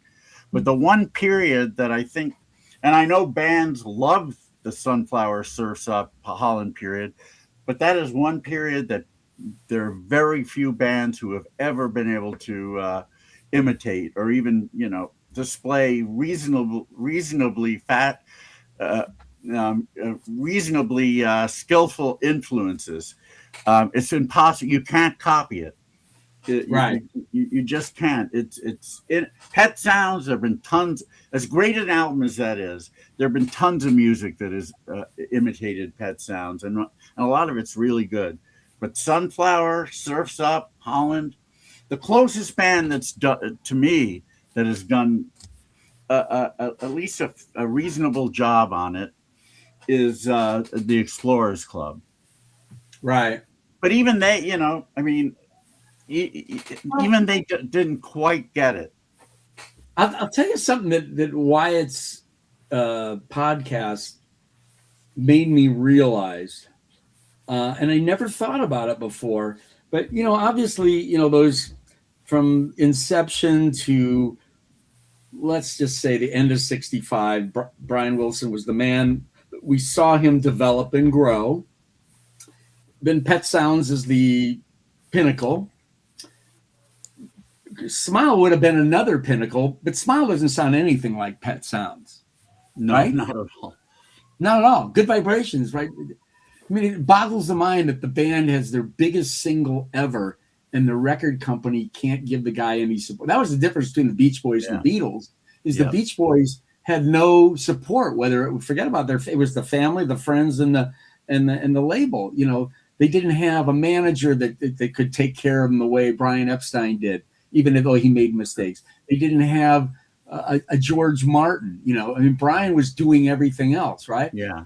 Well, from that point on, from Smile here on out, every record the Beach Boys made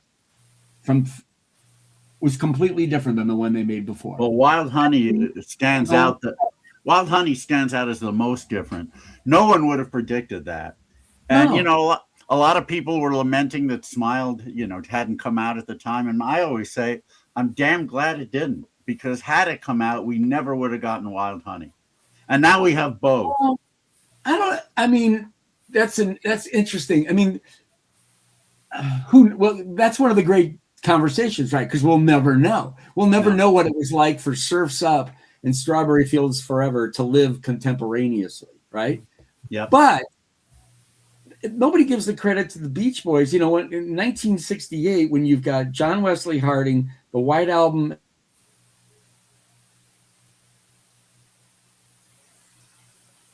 I think Brad froze on us after all this time. He did. But you can't mention the White Album without freezing. It's cold. Like, well, never mind. Brad, you froze on us. I don't know if you can hear us or not. Maybe he'll come back. If you're here, Brad, you can leave and come back in and see if it resets. But maybe you can't hear us. I don't know. Gosh, no, if you can hear us, yeah, leave and come back in, or text me or something. Just let it. In this sentence. To paraphrase Slapshot, let us know you're there. Yeah, I know. Oh, wait, Yeah, okay. he did. Yeah. He left. He's going to come back in. Good. I was right in the middle of that sentence. He left off at John Wesley Harding. Well, I heard White Album. Yeah, and the White Album. Right. Wow. Well, he'll be back. Yeah, I think we've talked more about the Beach Boys than we have about Omnivore. I kind of want to, as much as I love the Beach Boys, and I never thought I would say this, I want to move away from that and get back to the label, because I have a few other questions, and I'm sure you do as well. But about Omnivore itself. But before you got here, before the show started, I was talking with him about the Stump the Bash and Beat the Bash. So I think the gauntlet has been thrown down. I really want to play against him. He was very interested. You know? I really want to play against him, and I'm not going to predict anything. I have a feeling, just based on what I'm hearing, and given that he's worked in this business for so long, I think he would kick my ass. And I want somebody around who can kick my ass, or at least give me a good run for my money. It would be nice to have it like really, really, really close. And we got him back in. There he is. Brad, we lost you on the sentence. You were at 67 and John Wesley Harding and the White Album. 68. And then right. So we lost you right there. No, okay. Well, all I was saying is that, I mean, because David said, if Smile had come out, we wouldn't have got Wild Honey. And all I was saying is that not necessarily, because 1968, that whole year was open. There's so much credit given to Dylan, the Beatles, and the Stones for back to basics, but Brian was back to basics with Wild Honey. I mean, and what's really weird, I mean, I was alive during that time, but I certainly wasn't old enough to to wrap my head around, it's September. Oh, here's Smiley Smiling. Oh, it's December already. And here's Wild. I mean, that must have been weird. And then they went from literally, it was only a year ago. They were the biggest group in the world. Boy, it was like the anchor just dropped and went right to the bottom. Yeah. And then you've got like the hip counterculture Rolling Stone that just could not get beyond the white suits and the whatever. Right. Let's actually steer this thing back to I don't know, Omnivore. I have you mentioned liner notes a little while ago, and obviously liner notes are a very important. They're a very important ingredient in doing a good reissue. You want to have good liner notes. You want to have great interviews with the people who made the record, either the musicians or the producers or both or whatever.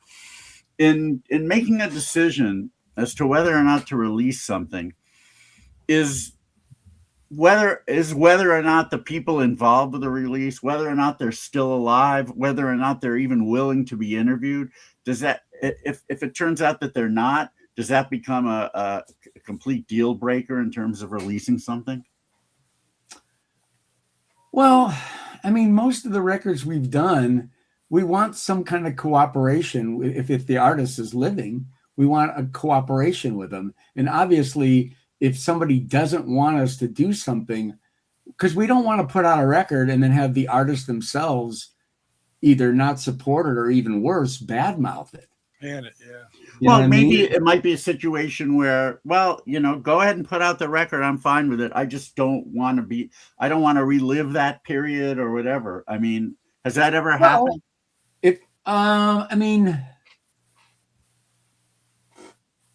It wasn't that when we did the Humble Pie box, this is going way, way back. but and it was before Universal owned EMI, but it was very close to the merger. I don't know what happened. What ended up happening is that somehow we had gone a long way. We were ready to release it. And my recollection is that Peter got wind of it. He didn't, like, we were dealing with somebody, I think we were dealing with Bill Levinson at Universal at the time, and which, he was the guy there. And so we were going along just fine. And then at some point, Peter I don't know what was going on that side because it just wasn't our business. But when we found out that Peter, wanted to be involved, wanted to oversee, whatever it was, it came to a screeching halt because of what I just said. They said, well, and then we went into the mode of like, well, what do we need to do to make Peter happy if he's not happy? We didn't even know. Turned out he was fine. He just sort of wanted to be plugged into it. So I remember, and then shortly thereafter he played and we met him and he was great. The only bummer, in my opinion, about that whole record is that we couldn't make more of them because we sold out of the 5,000 that we made. But by that point, things had shifted where I think we were no longer with now Universal owns EMI Caroline. And at this point, I guess we went to ADA next. Right. And I don't even remember. And then it just, as the years went by, it was clear that records like Humble Pie and Jellyfish that we just weren't going to be able to put back out in the market. Right. So anyhow, so I don't know if that answered your question, but we usually we want to be true to the art, but we also want to be cool with the artist. I mean, there's that old great phrase, trust the art, not the artist. I mean, there's plenty of artists that I've worked with that I won't name that I'll sometimes go, wow, they're so brilliantly creative. But on this particular subject matter that also has to do with creativity, like artwork, I'm like, wow, are they, but I try to, when I'm working with a living artist, I try to get a relationship with them that knows that I'm there to protect their legacy, if not improve it, one. But two, in Macau Seals, like I said earlier, and there's been a number of other artists I've worked with, and weirdly, like artists that were my heroes in like high school, like Robert Lamb, like I got to have relationships with these people where they allowed me to speak my truth and explain why I wanted to go this way instead of that way.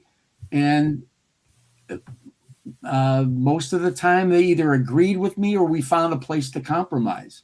Right. Yeah. I think they appreciated my passion because I really wanted to just be the best for them because I'm a fan. When we were working with Eric Carmen, a project that I wished I could have done was something that I called Before They Were Raspberries. And it was all the Cyrus area and the. Oh my God! I wish you could have done it too.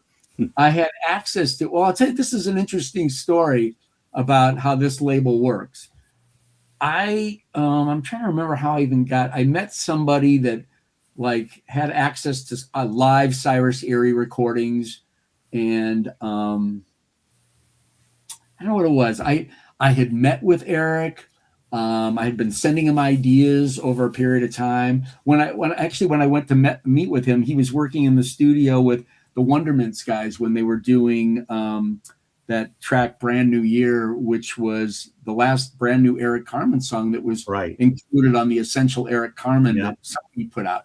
So I hung out with him there, and I brought him a copy of the Humble Pie box because I thought, oh, he's going to love this because I knew he loved Stevie Marriott and everything. So I just keep moving the yardage along with this Before They Were the Raspberries project. And then when I was ready to like pull the trigger, boom, he just ghosted me. And I was just like, wow.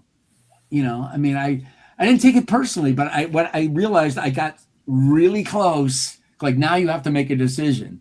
And part of the decision-making process is not, okay, let me go in and remix 10 of the tracks. I mean, one, we don't have budgets like that.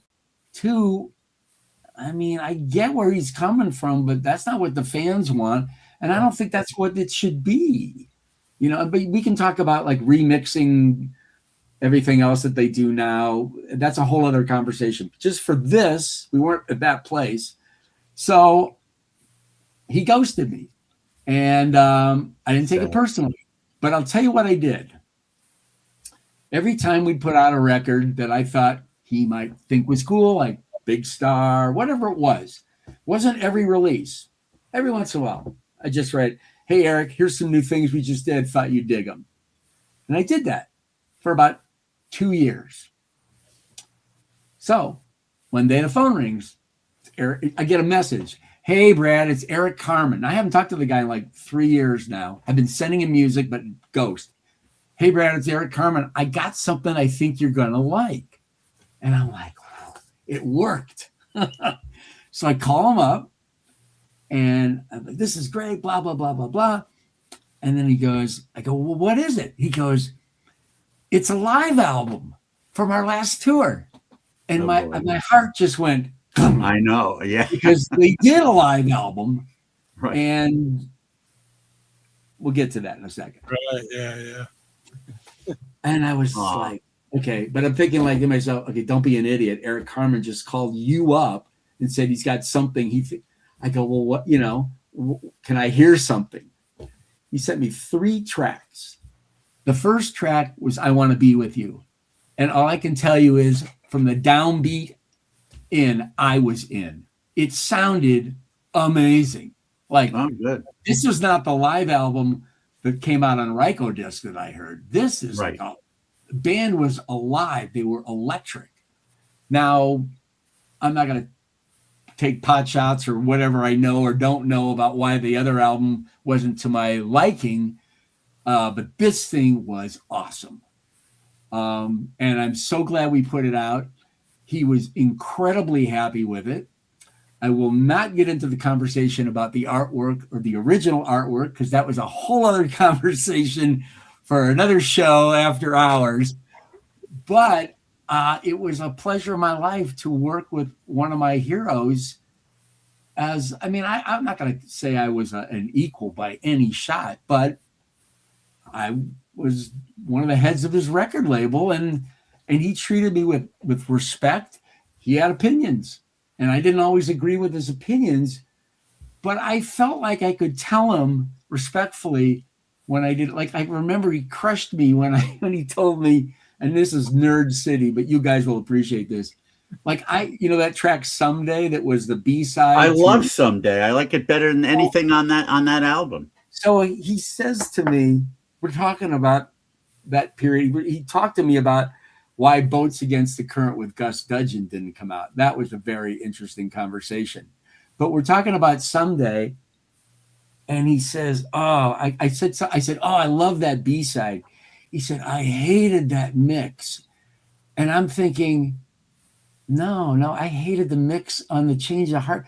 The mix on the B-side is so punchy, and that tap piano is. I don't know what he was comparing it to, song, but it sounds great. Yeah, I just said, wow. I said, well, I got to tell you, I love the single mix. Anyhow, I love that when I get a chance to talk with artists like that I love and respect, and we agree to disagree. And the Cowsills are at the top of that list. I really enjoy my relationship with them because I do get to talk to them like that. And we don't always agree, but it's not like it's not really about my opinion. They have to do everything I say, but I want them to have the information.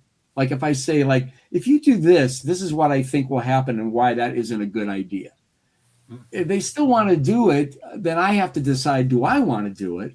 But if I do want to do it, then I have to decide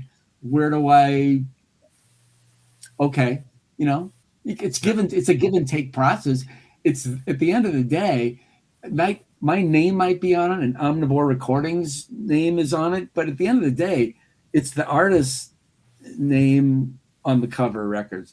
Sure. People don't, for the most part, see whose names are on it, unless, you're Phil Spector or something back in the day. It's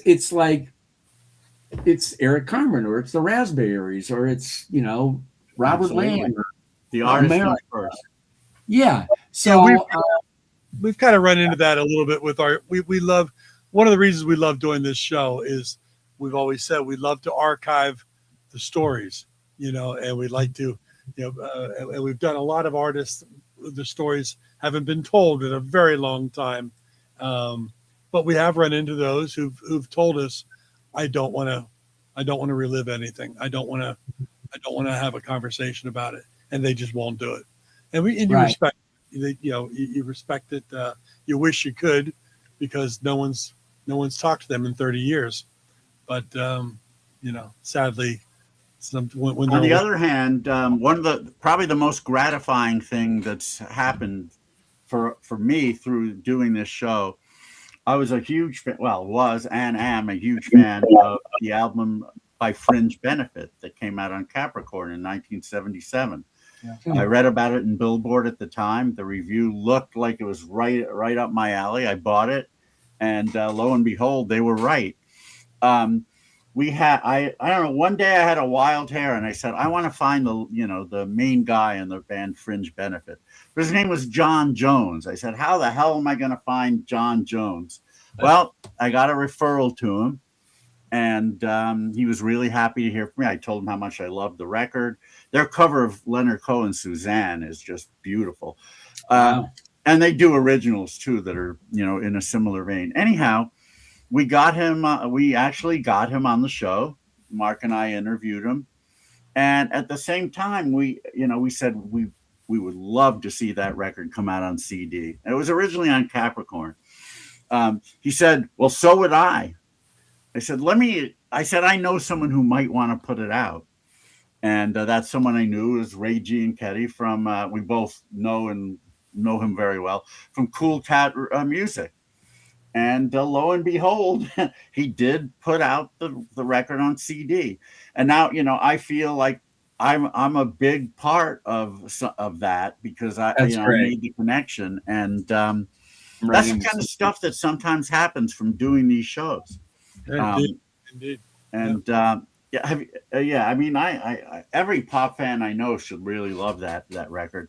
And it was on Capricorn, so of course they didn't know what to do with it. Right. Yeah, no, even before, at the time, it was sort of an accident that it even came out on Capricorn, but they didn't know how to market a pop band, for God's sake. They're Southern rock. So it died a very quick death. And that reminds me of a really funny thing. And I do not mind disparaging Dave Marsh, but I got a story about him. In his original Rolling Stone book, they did there was a review of the Fringe Benefit album. I don't know if he wrote it or one of his other writers did, but it says something akin to just typical Southern funk. It's a waste of time, like Southern funk. Oh, wait a minute, it's on Capricorn. It must be Southern funk. I don't need to listen to this record. I'll just say I've never heard of it. It can't be that good, so I'll just say it's typical Southern funk, and everyone will believe us. How irresponsible. I got a Dave Marsh story for you, and I will tell you, in thinking about this here, there is a record, or I don't even know that it's a record. There's records of this artist that I don't want to say I'd kill for it, but I wish I could put it out on Omnivore. Christopher Rainbow. My God! Don't spend a lot of money on those Japanese. No. I love Chris Rainbow, and I knew Chris Rainbow. Really, Chris Rainbow sent me his 4 Polydor singles that have B-sides that have never come out on anything but those singles. Well, somebody put out. I knew this in the 80s. Somebody put out like CDs, like compilations of him on some weird label. They did, but it didn't have that Polydor stuff, though. I don't know. I'll find what it is and send it to you, because I've never seen it since. But I love Christopher Rainbow. Obviously the first song he's in my top 10 artists of all time. Yeah, no, that's how much I love him too. I don't know how they weren't able to break them, because there were definitely late 70s pop singles for sure. So here's my Dave Marsh story for you real quickly. So in 1979, Dave Marsh wrote a review of the Beach Boys' L.A. Light album in Rolling Stone, and he trashed it. But he called it. He made a disparaging remark about it wasn't just the album; it was about the Beach Boys in general, which I think makes sense to me because I think Dave Marsh is one of those guys that thinks that they break their peak at I Get Around. He's one of those kind of guys. Right. Yes, he is. Anyhow, so I had read in the Boston Phoenix about a month before, he wrote an article about the Beach Boys where he was praiseworthy of the Beach Boys. So I was like, you know what? I'm writing a letter to the editor.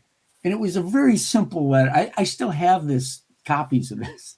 It's just, dear whatever, Dave, or dear Rolling Stone, letter to the editor.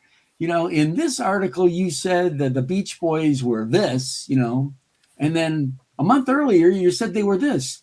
And I just wrote, can't an esteemed rock critic of all these years make up his mind about a band that's been around for 15 years? That's all I said. And I was just hoping to get printed. I got something so much better. I would say maybe 4 or 6 weeks afterwards, and I'd completely forgotten about it. I was still living at home with my parents. An envelope shows up in the mailbox. It's just a regular envelope. Doesn't have a return address, but it's got my name in there. I open it up, pull it out. It's like a yellow piece of paper. And I look at it, and it's somebody who's typed a letter to me, and where they made mistakes, they just went backwards and put an X. There was no liquid paint or anything like that. And it was a letter from Dave Marsh to me, calling me he called me a wimpy ass Beach Boys fan. He just went off awesome for 3 paragraphs. And I was like, wow, this is much better than a letter to the editor printed. Oh, hell yeah. Years later, I knew a guy, apparently Marsh played in a band with Stephen King and they're like Amy Tan. There were all these writers, and the guy I knew was a drummer, and he used to play with them. And he was working with a band that I had signed to Warner Chappell, and he told me about that he was playing in this band with Dave Marsh, and I said, I got a Dave Marsh story. So I told him, and then he told Marsh the story, and he says, oh yeah, I was an asshole back then. I just thought that was really priceless. That's you still have that letter? Hell yeah. I'll send you a copy of it. I want to see that. That is awesome. Going back to Christopher, please put out Christopher Rainbow stuff and get permission to put out those 4 singles and on the B-sides of his early Polydor singles that never were on any albums. Those things. Well, I'll just tell you for now, since it's Universal controlled, that's probably not going to be a 2026 release. But I'm so glad to hear you love his music, though. Oh yeah, every time I put it on, I don't play him that much, but when I think about it, it just makes me feel great. And that's have you heard Chris White's Mouth Music album? I have not. Oh my God. Chris White is another Beach Boys acolyte. He had an album come out only in the UK on Charisma Records in 1976. It's called Mouth Music. Very Beach Boys-ish. Mouth music, he had a hit. He had a hit, Mouth Music. He had a minor hit in the UK called Spanish Wine that's on that album. I'm trying to think. You can hear this stuff on YouTube. I don't think Spotify has it. The only stuff that's come out on CD by him was on M Records, a label in Japan, who put that stuff out. Do you know Tony Rivers and the Castaways? Harmony Grass. I know of them for sure. I don't know. Harmony Grass album. This Is Us. That's never come out in the U.S.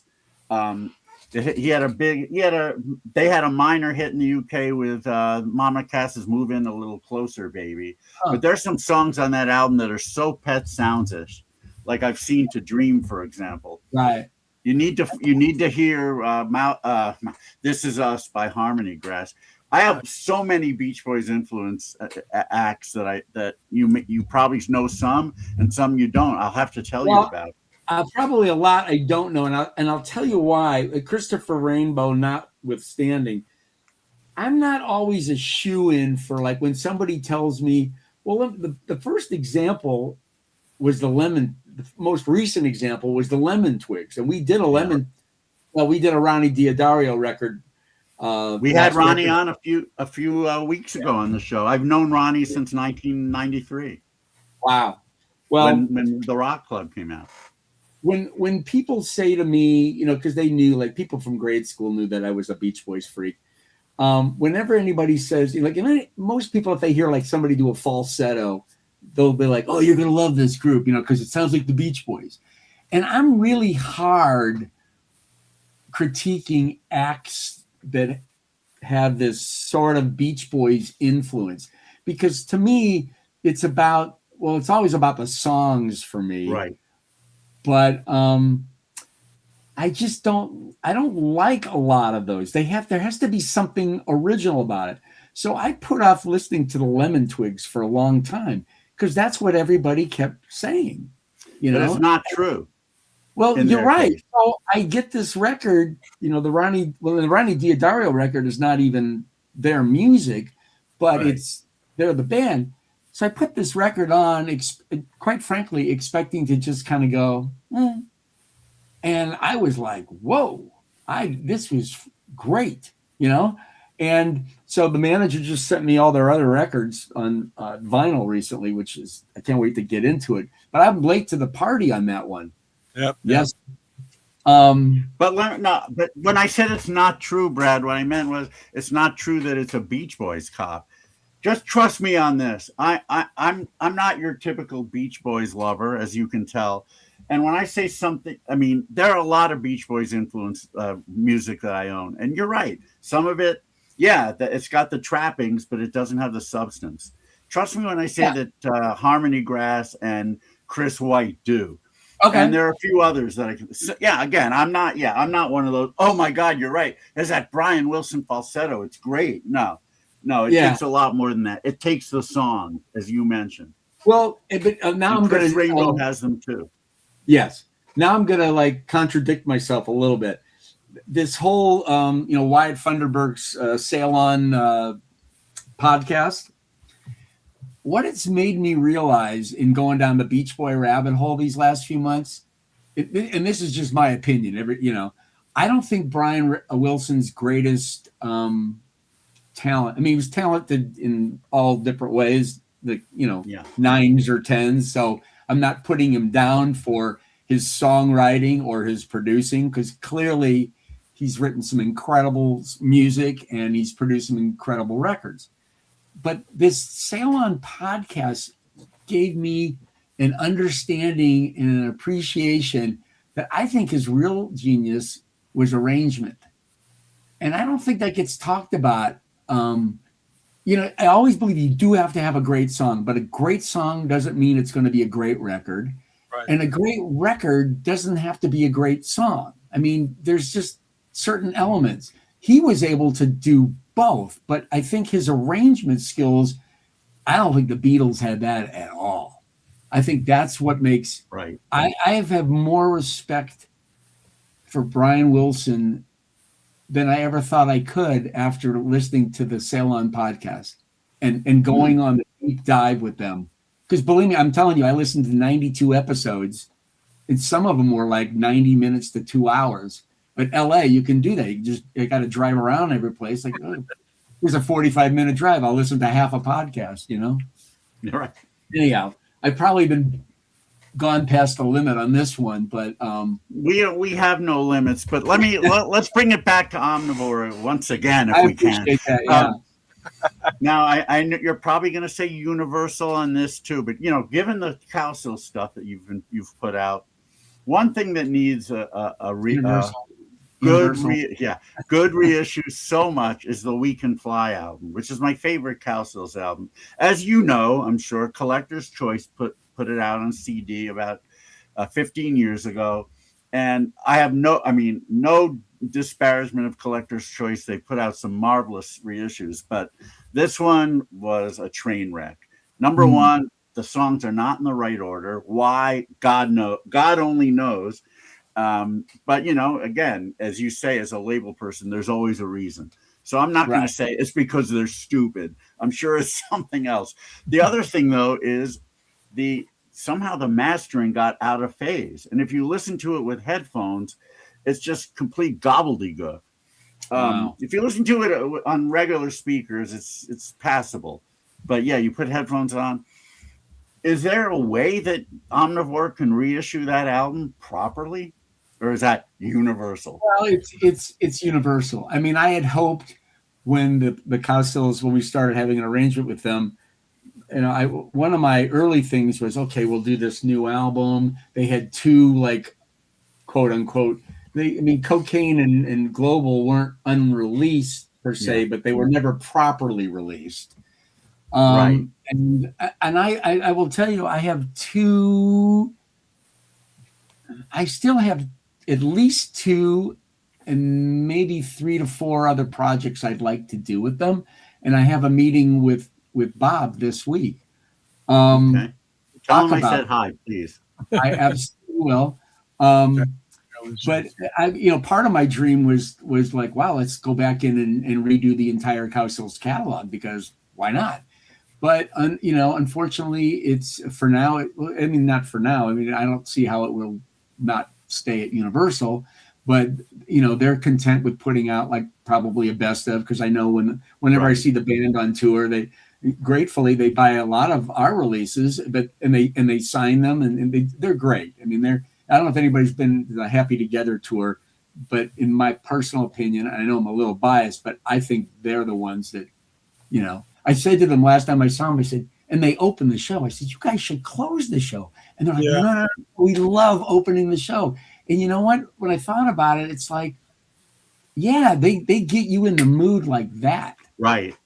So, but anyhow, the Cowsills, they're older, the records on MGM, those are all Universal records. Yeah. So, and I'd heard for years that I thought maybe John or somebody was like wanting to work on, or was working on trying to put together a box set, but I just can't see that company in this day and age doing that, which is unfortunate. Probably not. Because it should be done, because they're one of those bands that, I'll tell you something about Global. Not only was it one of my favorite Omnivore projects I worked on, it turned out to be one of my favorite records. It's a great record. Songwriting, the production, the singing. It's just remarkable. And that record, I'm really proud of how that one came out, and really happy for them that it got a proper release. That is a terrific. If I have suggestions for or requests for things that for Omnivore to put out, can I say them now, or would you rather me do it off air? Because send me an email. I don't want anybody else taking your good ideas. Well, there's one thing that you may or may not be aware of. It's an album that came out prior. I'm not going to say much about this. Prior to this act becoming a huge act, but it didn't come out in the U.S. Only came out in a few different countries in the late '60s, and nobody has put it out on CD. No one's even reissued it on vinyl. So I'll send you a message about that. And then there's people come up to me. One guy in particular, one year, he asked me an odd question. He said, "Why don't I ever call him to do projects?" And my response at the time was, "Well, we got so many projects here amongst the 4 of us." I said, "But I'm happy to listen to anybody who has a project, and then if it's a project that we would be interested in doing, maybe the person that brings it to us, we can somehow involve them, whether it's co-producing, maybe, it just depends on the level of what you're bringing in, writing liners, or just connecting the dots." That's actually how I got to the Cowsills. It was somebody that brought them to us via somebody. I wasn't even the entry point. It went. I think it went to. It must have gone to Cheryl, and then it came to me. I can't remember how it came in, but I became the guy that was working with them, and I love them. I love that they're alive, because a lot of people we don't work with are alive anymore. But they're just they're a unique. I mean, I don't know if you guys ever seen that documentary. When I was getting to know them, I watched the documentary, and it's like, wow. I mean, sad story. I kind of, I love, that's, bands like the Cowsills or the Beach Boys. It's amazing how they're when you listen to the backstory, I mean, it can be dark and disturbing, which makes it even more interesting to me when the music is so glorious. And you know what I mean? Because the music is so many things, but it's a very healing thing, and it's so I don't know. I don't know what I do. Which is why I've always been reticent, not always, but often, to meet some of my heroes, because I know separating the art from the artist, but it's easier to do it from a distance. Like you hear about, John Lennon used to beat women. Well, I didn't know John Lennon, so the fact that he did that isn't enough to mar my enjoyment of his music. But if I met the guy, or anybody any of my heroes who are still alive, and they were just plain assholes, I don't know if I could separate the artist from the art at that point. So and sometimes even knowing a backstory, knowing a sad story, or even knowing something like, if I found out that one of my favorite acts was just a raging anti-Semite, I might have a problem listening to their music. I mean, when I heard Andy Partridge supposedly said disparaging things about Jews, I was wondering, is that going to affect my enjoyment of XTC? Well, it turned out he denied it, or denied the context that it was in, so that helped. But I mean, has that ever happened for you, where you've met or potentially worked with someone and they just turned out to be such a bad person that you no longer enjoy their music? I mean, the one guy that, I don't really want to mention names for obvious reasons, because I don't want to bash, pardon your name, people, but I've heard it before, Brad. Yeah, I'm sure you have. There's definitely one artist in particular who's, a big artist from the 60s and 70s that's still around. And I just don't, I look at him and I just think to myself, man, I don't like the way you treat your friends and your bandmates. I like a certain period of your music a lot, but I'm done with buying anything new by them. Yeah. And that's one example. The problem is in the world in which we live in now, you can't say or do anything without it being micro-analyzed. That's for by sure. A million eyeballs. And one thing that I've realized and noticed in not only meeting a lot of these people over the years and making a movie about real people, is that none of us really know who these people are. Oh, sure. I mean, we think we know what the media has portrayed them as. We have no idea what they do behind closed doors, how they treat their friends, their family. Right. And if we do know something about that, it's usually some sort of story that's been sensationalized. As Don Henley once said, and he was right, there are three sides to every story. Sure. Yours, mine, and the cold, hard truth. And that great All of the Family episode when the refrigerator breaks. Right. If you've seen that one, you know exactly what I'm talking about. I do. I think Hickey. I'm listening to the latest episodes on the Who, Pinball Wizard. I think it was him, but somebody I'm listening to recently was just talking about how people's memories, not only how people's memories are different, like the three of us 10 years from now talk about this conversation to other people, it'll be different from all three of us, how we describe it. And then the next time that we talk about it to somebody else, the way we describe it might even be different than the first time we said it. That's very true. Memories are an interesting thing. And what spurs the memories are an interesting thing. You know, it's like it Well, could be here I taught psychology at various community colleges for many years. So from a scientific standpoint, I know a little bit about this. But yeah, I mean, what happens is you take something from your long-term memory, you bring it back into your short-term or working memory, you discuss it with somebody, and then when it goes back into your long-term memory, some of that discussion ends up being interspersed, and it can affect the next time you bring it back to short-term memory. It can affect, you know, the story that you tell, and it seems as real as the original memory did. So memory is an amazing thing. Pardon? I have a very good memory, but I can tell you that I've noticed in the last year and a half, certain things now are things that I was like dead on. Yeah, you and me both. I'm not quite as sharp with it, but But I do. I had a wonderful childhood growing up in Chicago. A lot of, like I said, a lot of music and sports memories. And then, you know, it's funny, moving to California for me was really, really hard. I'm an only child. I had my first date. We moved to California. I don't know anybody. I don't even live close. Oh, God. I went through the same thing. We'll talk about that later. I was 14, and it was just like, I mean, it was brutal.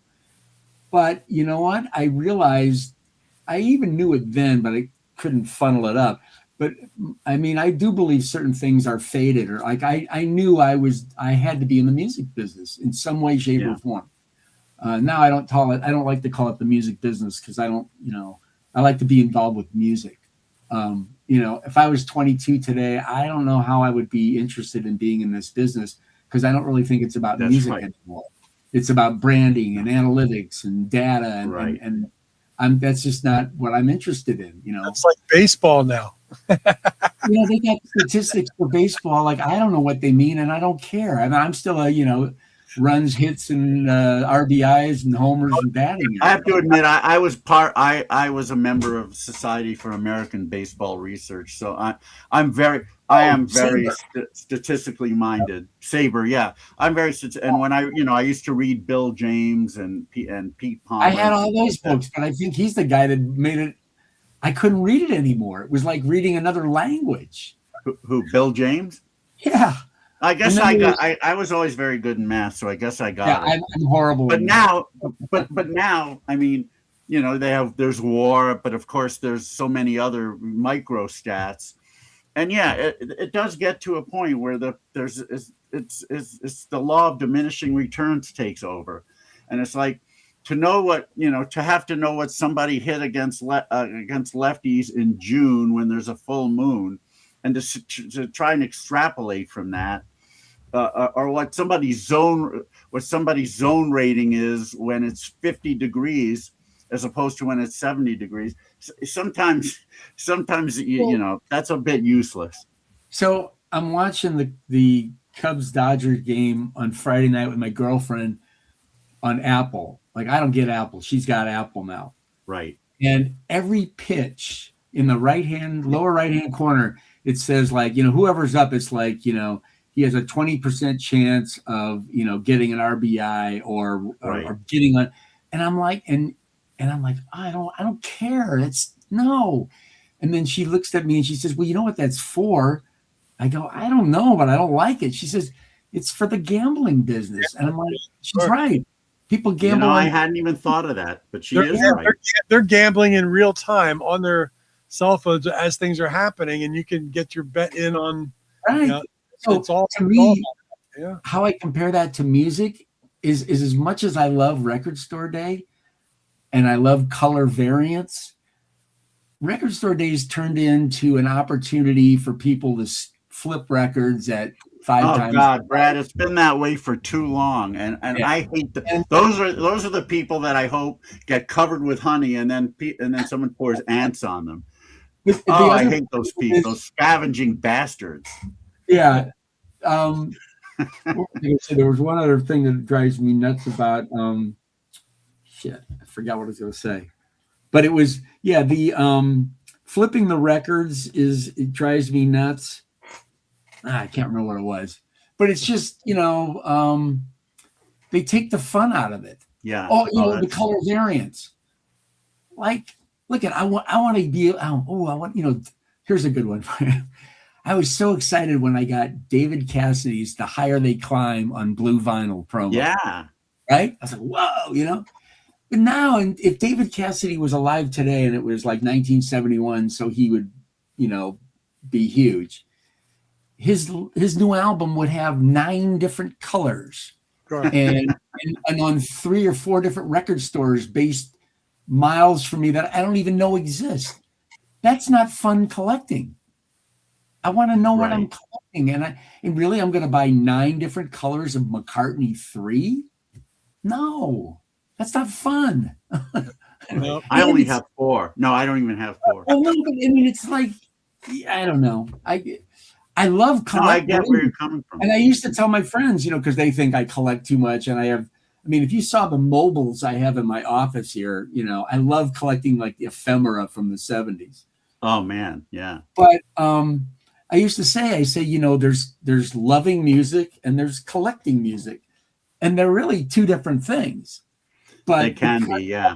If you can do that with them. But, it just got to the point where, like, how many copies of Pet Sounds do I need? I can't. I'd say about 43. Well, but you know what I mean? No it's more. Like, no more. That 44th one is excessive. 1982 pressing from, Switzerland or something. I'm like, I was cataloging some stuff today, just going through. I got an app on my phone that can scan the album cover and put it in so you know what you have. But I was going through my 27 different country versions of Klaatu's first album, 347 EST, and I'm sitting there going, what's the matter with me? Why did I have to have every country? Anytime you want me to take them off your hands, you let me know. I'm still crazy. Well, I get it. I still buy and collect records. I mean, I got really excited. I haven't got it yet, but I guess Track Records in the 70s did like a sampler album with like, Arthur Brown, Jimi Hendrix, and there's a Who version of Young Man Blues, the studio version of it, I guess. I have it. It's come out like years later on some CD boxes or stuff, but it's got a really weird looking cover, and I finally located a copy of that. So I still definitely buy. I like finding weird things now. I don't, like I'm not going to buy Paul McCartney's new album on vinyl unless I hear it and really like the album. The days of me having to have every new release of my favorite artist in every format. I mean, for starters, I can't afford it. And it's like a full-time job. And that's why, if we want to take it back to Omnivore, I like early on, I was a big proponent that would like to do color vinyl. Now I know there's a lot of people that, I got a really good friend of mine who hates that, and I get it. So then don't collect it, Right. But I want to have fun with it a little bit. We don't do it all the time, but we still do it. I just don't think we need to do so many multiple versions of it. No. You don't. Well, you don't. Universal, they probably do, but you don't. Well, and I get it. I mean, look at, you go online and buy some special color variant. You could buy Ringo's album, the Ringo album from 73 on marble vinyl. By the time you buy it and have it sent to you, it's $50. Mm-hmm. Yeah. So. And you guys have done a really good job. I have to commend you. You've done a great job at keeping costs down. Look at it. We're collectors too. So we're in a business. We need to make a profit, but we really try to be conscious of that. But, it gets harder and harder. And, now with just the cost of things constantly rising, but we do the best we can with it. We're also not a label that puts everything on vinyl. I think, I think the major labels have kind of gone out of their way to really, I just think everything does not need to be on vinyl. I mean, Some things absolutely, but not every release. I have to say, as a collector, if it's an album I really like and it hasn't ever been on vinyl, like when these '90s albums and the ones from the beginning of the new millennium, when they start coming out on vinyl, I'm usually very happy about that. Well, we've gone into that a little bit, but you got to be careful with it because vinyl it might be a one-way sale, but it's expensive to produce. It's expensive to store. It has the lowest profit ratio just when you add in all the manufacturing and production of it. So these are the things that you can't talk about, I guess, although I'm talking about them now.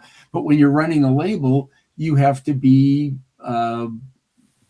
fiduciarily smart, Yes, you do. So, I mean, let me go all the way back to something that Mark and I were talking about before, but I don't think we've talked about tonight is that the Bob, no, I guess we did a little bit when you started. I'm really excited about this Bob Brady and the Concords record that we just put out. Like I said, it's a guy I've known for many, many years. I knew him as a music supervisor, was the one who turned me on to this label. He's from Chariot Baltimore. Records. Chariot Records. Yeah. Yes. And he turned me on to Chariot Records and the owner, and his name's Alan Mason. He's there's nobody like Alan Mason on planet Earth. I'll just leave it at that. He loves music maybe more than anybody I've ever met. Wow. But he brought me and the owner together, and the owner was looking to, finally, I guess, liquidate the label. It had never been on CD before, other than that Coyote release. There'd never been like a Bob Brady collection. So we cleaned up the Bradys. We put it out. It's been getting a terrific response. And like, we haven't announced it yet, but we'll have another release coming in the not too distant future. Another Chariot Records release? Yeah, it'll be more all-encompassing, if you will, but we're not quite ready to announce anything and explain what it is. But hopefully there'll be a few goodies in there for people. It's an interesting story. And yeah, that's one of the things, because of my background in film and television, with a company that we own, we have licensing opportunities. Sure. And we bought a label about 10 years ago called Rujak, also coincidentally from Baltimore. A great rhythm and blues, like authentic rhythm and blues that were regional hits that most people don't know. But if anybody's making a movie, and wants to create that time period without having to pay Motown fees. So funnily enough, we put it out on, we did 6 CDs, and we put 2 of the releases out on vinyl. We got one of the tracks from this obscure Baltimore label, Rujak Records, in the Bob Dylan biopic, A Complete Unknown. Oh, nice. In fact, the last song, until you get to the end credits, that's in the movie. And, wow. You probably wouldn't know it because it's buried deep in the background. Right. We knew it. And that was really a kick. And that's really like a label like Chariot Records. We know that it's not going to, we're really happy that there are new and older people either glad that it's come out or finally hearing about it. But I think these kind of labels and the things that we look for are licensing opportunities, because that's the other way that you can continue to make records, quite frankly. Yeah, indeed. Yeah, Starman, you're right. CDs. Agreed. Yeah. And there was a documentary. Oh God, what's it called? Record Safari, which is the name of the store out in Los Feliz, Glendale now. Alex Rodriguez, interesting name. You may know the guy. He's the proprietor of the store. He used to, maybe still does, actually have a pop-up store at Coachella. And so there was a documentary done on him going across the country, going to record stores, buying stock for this store, which ultimately now is a standalone store. But In the documentary, they're interviewing record collectors, Mm-hmm. and there's this one guy they interviewed who takes pride in the fact that he goes, I've never bought a CD, as if like CDs are like they're so anathema that you should be put in jail. And my response to that guy is, sir, you're a fucking idiot. Because look how much amazing music has come out only on CD, particularly Right. compilations. What is wrong with you? Right. These vinyl snobs drive me absolutely nuts. This is sort of an inside joke for me, and I really don't want to insult anybody, but I always know when I'm talking to a newbie when they refer to records as vinyls, Right. plural. That is vinyls, yeah. So I've told my kids to never use that phrase. My youngest daughter is finally getting into vinyl now. But I don't know. I know a guy that has a company, and like I'm happy for him. He sells. He has a method, I guess, of listening to music and finding the best pressings. But when I hear him tell me that he sells a copy of like Led Zeppelin 1 from Germany for like $1,500, I'm like, I mean, I don't have that kind of money, and if I did, I don't have those ears. I mean, I'm not a dog. Right. And I hear these conversations with the vinyl community, and I love that people are talking about records, but I just think that they've gone down a rabbit hole sometimes that is like they've forgotten. To me, there's one of my favorite YouTubers is a guy out there named Mazzy, and and he has his phrase or his saying is it's the music, stupid, and I think that's sort of what's been lost in the music business. We talked about that earlier. Is that I always say, when was the last time you heard somebody in the music business say, "Oh, that's a great effing record"? Like nobody's like, "Oh, we got 3 billion streams." Like, what does that even mean? I know. Well, as you said, it's now a business, and that's it. Yeah, I mean, it's always been a business. As far as not having as well, yeah, but there was, obviously there was more passion behind it. Just as baseball card collecting was the same way. And then finally in the late 80s, when the rookie card boom started happening and people in suits started going to baseball card shows, buying up 100 cards of some rookie, and people taking out the device that measures centering and putting the card in there. I mean, again, it was always the baseball card business, but then it became a real business, and now it's insanely a business. I got sucked into it again in the early 80s. Me and my college roommates started before fantasy baseball. It used to be called rotisserie baseball. Mm-hmm. We had a rotisserie baseball game. It was called Baseball Challenge.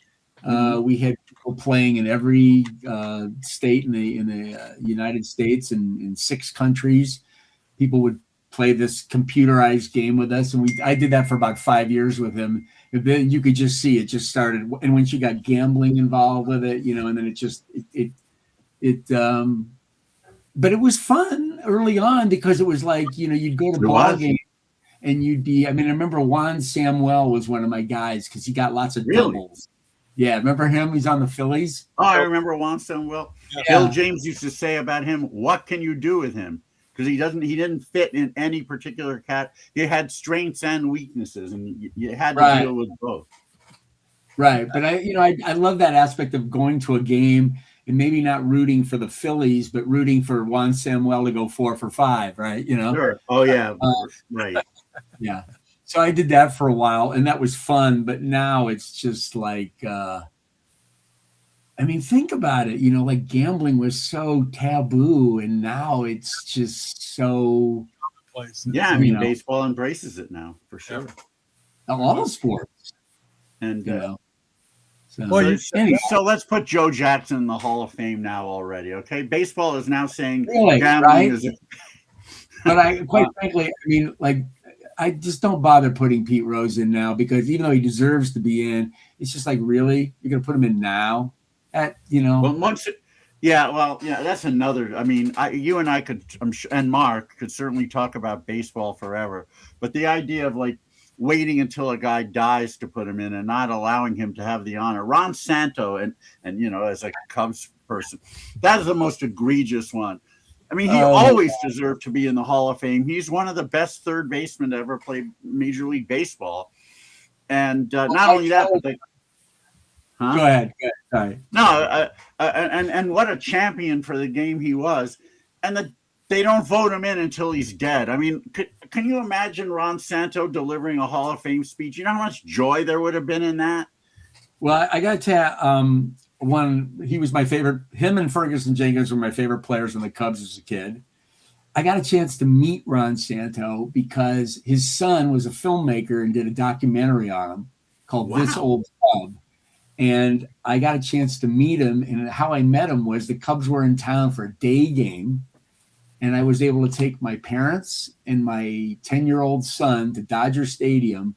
And then in the 6th inning or something, we got to go up to the press booth and meet him in between innings. He signed a couple things for me. Terrific guy. But the reason I laugh, because my college roommate just thinks it's atrocious that Ron Santo is in the Hall of Fame. And every chance he gets, he will. Oh, okay. I was just going to say, I thought that was him texting me because he's hearing this. Because I guarantee you, if he did, because I told him I was going to be on with this, if he was watching this, he would chime in with some like how Ron Santo doesn't deserve to be in. I'm not talking to you about this. I saw the guy play. He was all you got. Look, if you want to look at the numbers, his numbers are right there. Absolutely, they are. The Dick Allen took so long for him to get in. I think that was ridiculous. Well, there are other reasons beyond his numbers. That wasn't the case with Santo because everyone loved him. Dick Allen, not so much. Yeah, but I don't. I'm not saying that should be a reason to keep him out. No. I'm just explaining why he wasn't put in. It's not a defense of it. But I also don't. I don't see how. I don't get how Harold Baines and Ted Simmons are in. So maybe I just Harold Baines is in because he compiled. He's a compiler, and he had almost 3,000 hits and played a hell of a lot of games. Plus, everybody loved the guy because as Jim Bouton would say, wouldn't say shit if he had a mouthful. He was just that kind of guy. As far as Ted Simmons goes, Ted Simmons was probably the 10th greatest catcher to ever live. If you look at his numbers, he wasn't a great defensive catcher, but he was better than people knew. They did a study of him, of his percentage throwing out guys. It was better than average. So Ted Simmons, I have no real problem with. Harold Baines, I mean, he's now become the poster child. And the biggest problem with that, as I see it, is people are now saying, well, if Harold Baines is in, then this guy should be in. Well, the problem is Harold Baines shouldn't be in. And you can't use a mistake to hold up as defense for some other guy to be voted in. That's my opinion. But Harold Baines is one of the most egregious selections, just purely based on his numbers. I was just the compiler plus nice guy thing is what got him in. And again, it's a veterans committee at this point. Sure. You get a group of guys together and they like a particular guy and they start discussing about it.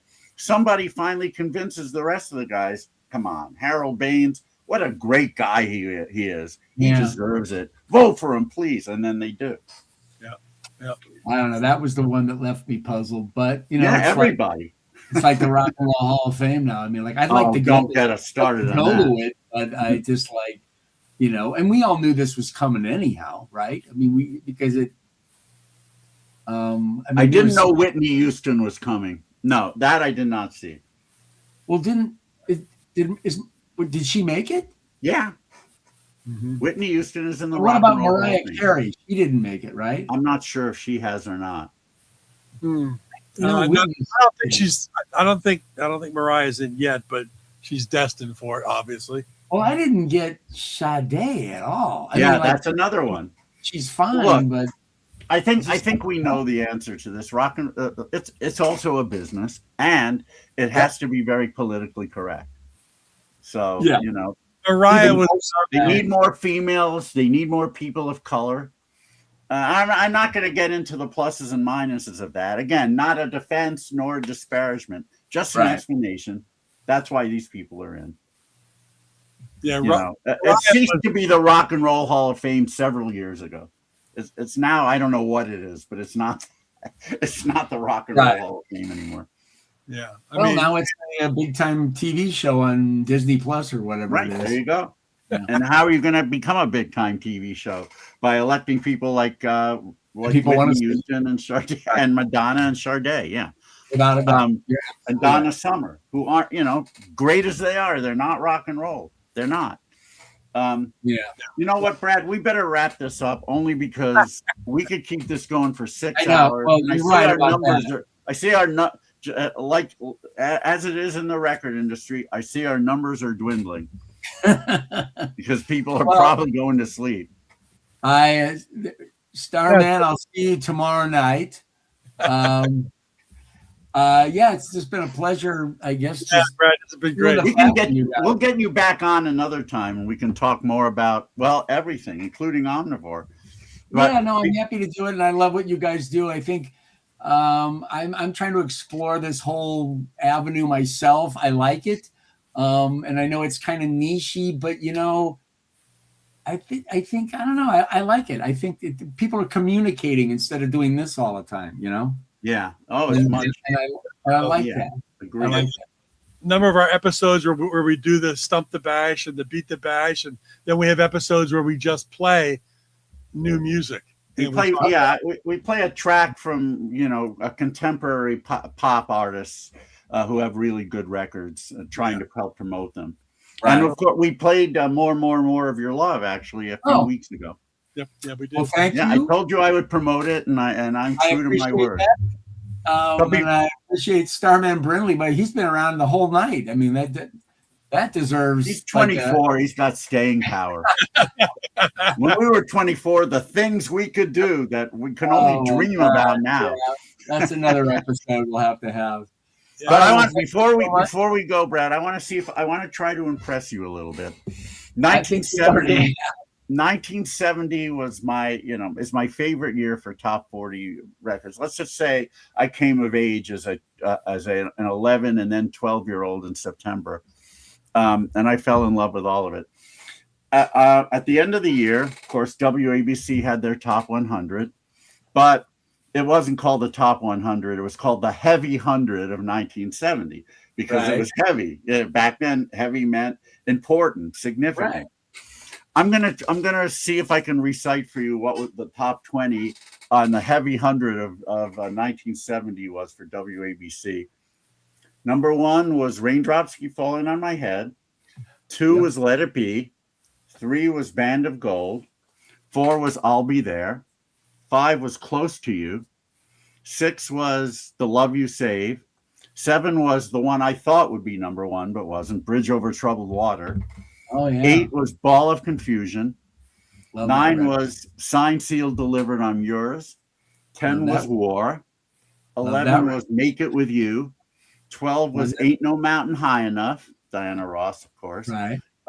13 and 14 were both Jackson 5s as well. I Want You Back and ABC. 15 was Spirit in the Sky by a religious Jew named Norman Greenbaum, who also had a song called Can Ham. 16 was We've Only Just Begun. 17 was Venus. 18 was Crack and Rosie. 19 was Which Way You Goin', Billy. And 20 was Candida. Oh my God. I have all those records. I'm sure you do. I have all those records. I just actually this afternoon saw the Michael movie. I mean, you talk about separating the art from the artist. Amazing story. Obviously, I mean, I actually worked for, I worked for Lester Sill at Jobet, but I will do it another time, but I'll have to tell you the story of my first meeting Barry Gordy. I was in a 4.5-hour meeting with him. Wow, I can believe that. It was unbelievably inspiring. But those first, I bought them all. I was, of age. I think the first 5 Jackson 5 singles all went number 1. I bought them all. Yes, it did. Yeah. I mean, they were on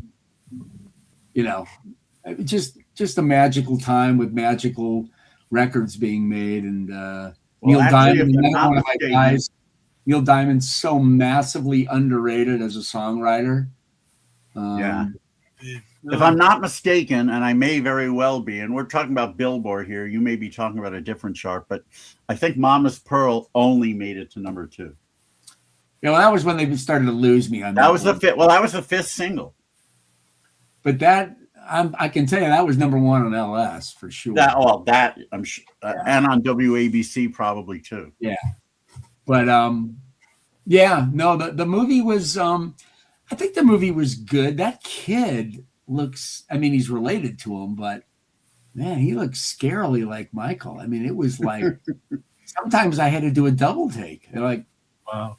Is this like some weird AI that they're using? I was like, wow. Yeah, and and there's another kettle of fish we could get into. But for now, let's just say goodnight, and I'm going to send you some suggestions, and maybe if you're up for it, we can go record shopping sometime. I would. Yeah, that'd be fun.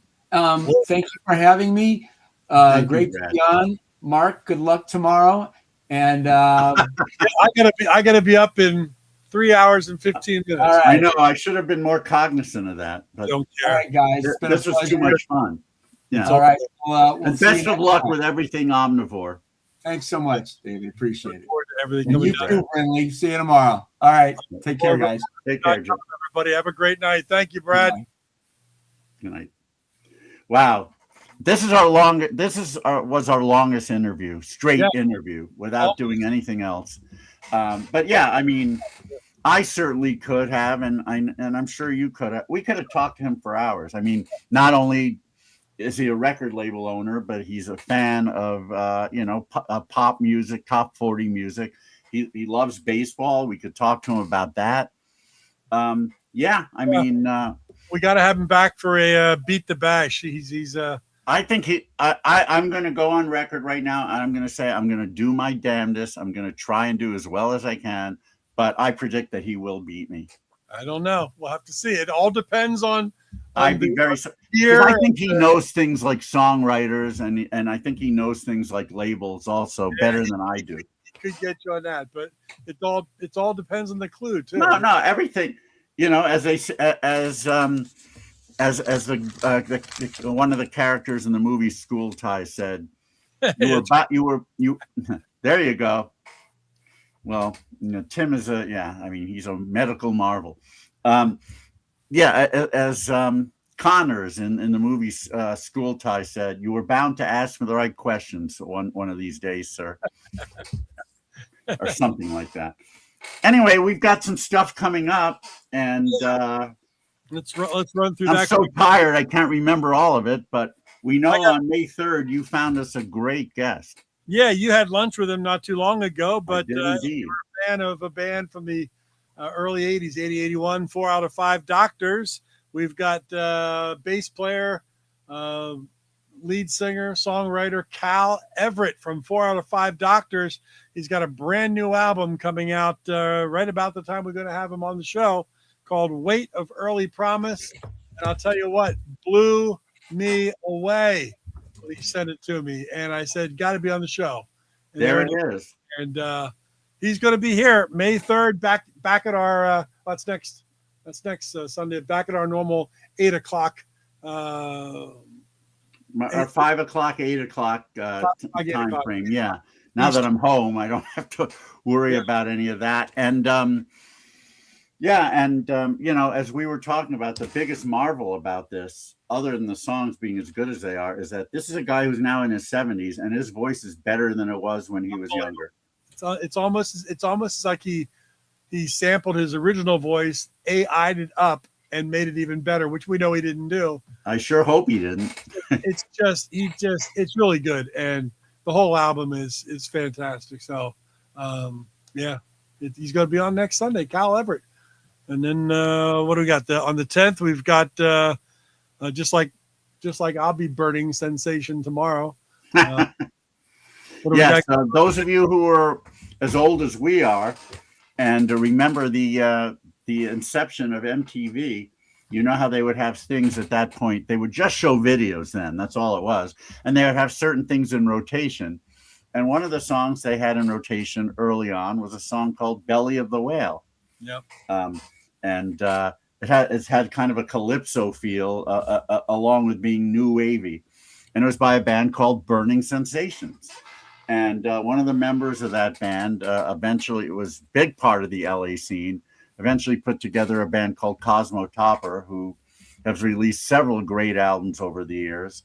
And he is also a student of LA rock and roll, having gotten into it very early as a fan and gone to show after show after show back in the day. He'll have some great stories about that too. But we're talking about Morley Bartnoff, lifelong Angelino, big LA rock expert, and a fine musician. And he'll have stories about Burning Sensations, Cosmo Topper, all kinds of great stuff. Very, very cool guy.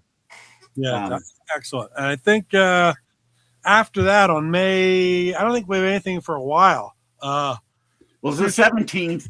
The 17th we were going to devote to playing, some more new releases. Maybe we can do a Beat the Bash. We'll hopefully get Brad and some other people to play. Yeah. On the 24th, that's opening night, day and night of IPO Liverpool. We'll do our usual. We'll do our usual live from the cavern, live from IPO. We'll show some live band performances. We'll do interviews of bands who had just played and who are about to play. We'll take a tour of the cavern itself. It's always fun when we do those things. The only thing we have to hope is that the connection holds up. Yep. And most of the time it does. But I remember last year I accidentally cut us off because I didn't realize. I had to get myself out of the broadcast for a while, and in doing so, I got everybody out of it. John Borak hopefully will join us as he's joined Mark and then me the last few years that we've done this. And then the next one will be the second. We'll take that one off, I guess, May 31st, because that's the second Sunday. Of IPO Liverpool. We don't need to repeat ourselves, and I won't be back at a. I don't know that I'll be back in my hotel room at a reasonable hour. But I just thought of that. Probably be back at around 1:30, which would actually be in line with when we normally do material issues. So maybe we will get a guest for that. I certainly don't mind. We'll see what happens. Now, what do we have? We have something on the 14th. Yeah, I was going to say June 7th. June 7th, we will be in Stockholm.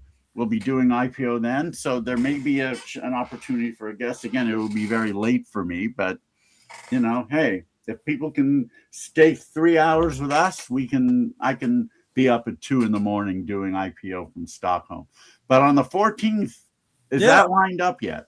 Yeah, 14th, we just solidified the Jelly Bricks. All 4 Jelly Bricks are going to be joining us on the 14th. Of course, the Bricks were kind of semi on Pop Detective for a little bit as we got them kicked off into the Underground Garage, and now they're signed to Wicked Cool and going great guns. So they just got finished with Little Steven's Underground Garage Wicked Cool cruise, where they played with all sorts of artists. So, they're doing great. I've known them forever and good friends of mine. So they really are great people. They've played IPO several times over the years, and, they deserve all the success they can get. And I thought for our next, I thought I had our next act's album here, but if people will indulge me for a minute, whoa! I just knocked down some bobbleheads. Let me go grab it. I think I know where it is. Go ahead, Mark. Talk. Yeah, so we will have the Jelly Bricks on the 14th. I believe it might even be a rehearsal night for them. So we're gonna hopefully have all four of them to talk to. Known them forever. Great guys, and of course their latest releases have been on wicked cool, and they're doing really well. They're just a fantastic band.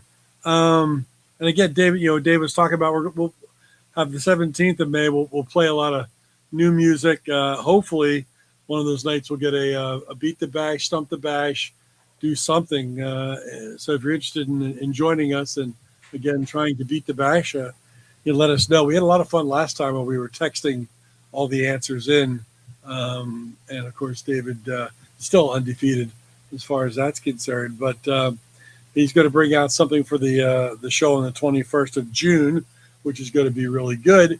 And we always have irons in the fire. I know I've got a couple that we keep throwing darts and try to hit the bullseye. We were talking to Brad Rosenberger on the show about how much we enjoy doing this and archive the stories. Sometimes you get artists that just don't want to go back and relive it. Sometimes, we would love to have them on, but they're not really technologically savvy, especially if they're overseas and trying to do the time difference and things. And you can understand how that can be a little difficult. But this is the 253rd episode, and we've had pretty darn good luck technologically. We've had a couple of glitches here and there, but for the most part, we've been able to figure it out. Even tonight, David wasn't here when Brad first came on. When Brad first came on with me, we couldn't get the audio right. I could see him fine, but it took him logging off and logging on and figuring out where the mic on setting was. So it's a good thing you got to do that with him. Yeah. Yeah, we had to figure it out. And I told him, I laughed. I said, 253 episodes in, and somehow we always seem to kick it off just in time. We haven't had that many terrible technological problems. So no, thankfully not. So what's going up on the 21st? June 21st, we have an icon in the power pop world. One of the most beloved power pop bands of all time is Shoes. I think anyone who's really into the genre wouldn't deny that for a second. A few years ago, we had Jeff Murphy of Shoes on as a guest, but now we're going to have another member of that great band because he has a new record called Out Loud, and that is other guitarist in the band, Gary Klebe. This sounds a lot like a Shoes record, but a little bit different because it's all Gary. Wonderful singer-songwriter over the years. You think about the songs that he wrote and sang with Shoes, and they're among, like Too Late, for example, is one of their best-known songs, and one that Elektra put out as a single. Didn't make the top 40, unfortunately, but it did make the top 10 in several markets. Anyway, he had worked on this record for a while, and it's finally come out, and it's a good one. So we're going to have Gary on. We'll play some tracks from Out Loud. We'll talk to him about, of course, all things Shoes and, other elements of his life. And, he's a good guy, and he'll be a good guest. Yeah, so that's what we have at this point, I think. Do we have anything else on tap that we know about? As I was saying, we always got irons in the fire. So, make sure over at materialissues.com you subscribe, and that'll update you with David sends out a text or on the Facebook group, Material Issues, and lets you know on Friday what we got coming up on Sunday. That's all we do. We don't spam you, but we'd love your support.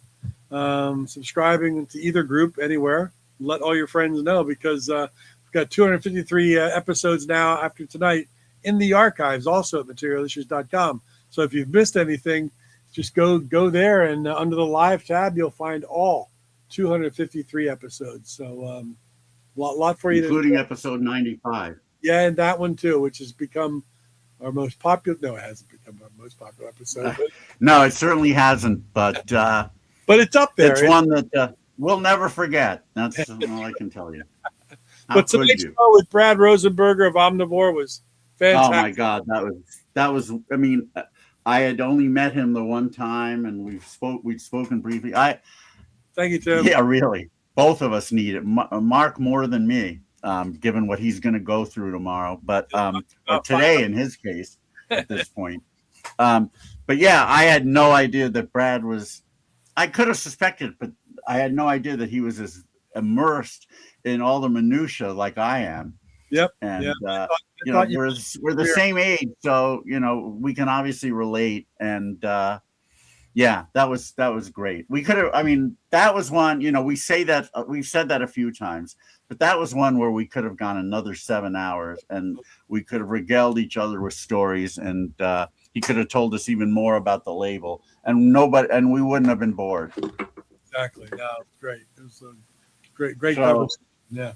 But everyone else, thanks so much for hanging with us for 3 hours. This is the first time I think we broke the 3 hour mark. And you know, everyone have a great rest of your week, great weekend. We look forward to seeing you next Sunday with Cal Everett of 4 to 5 Doctors, and now a solo artist in his own right with a brand new record, The Weight of Early Promise.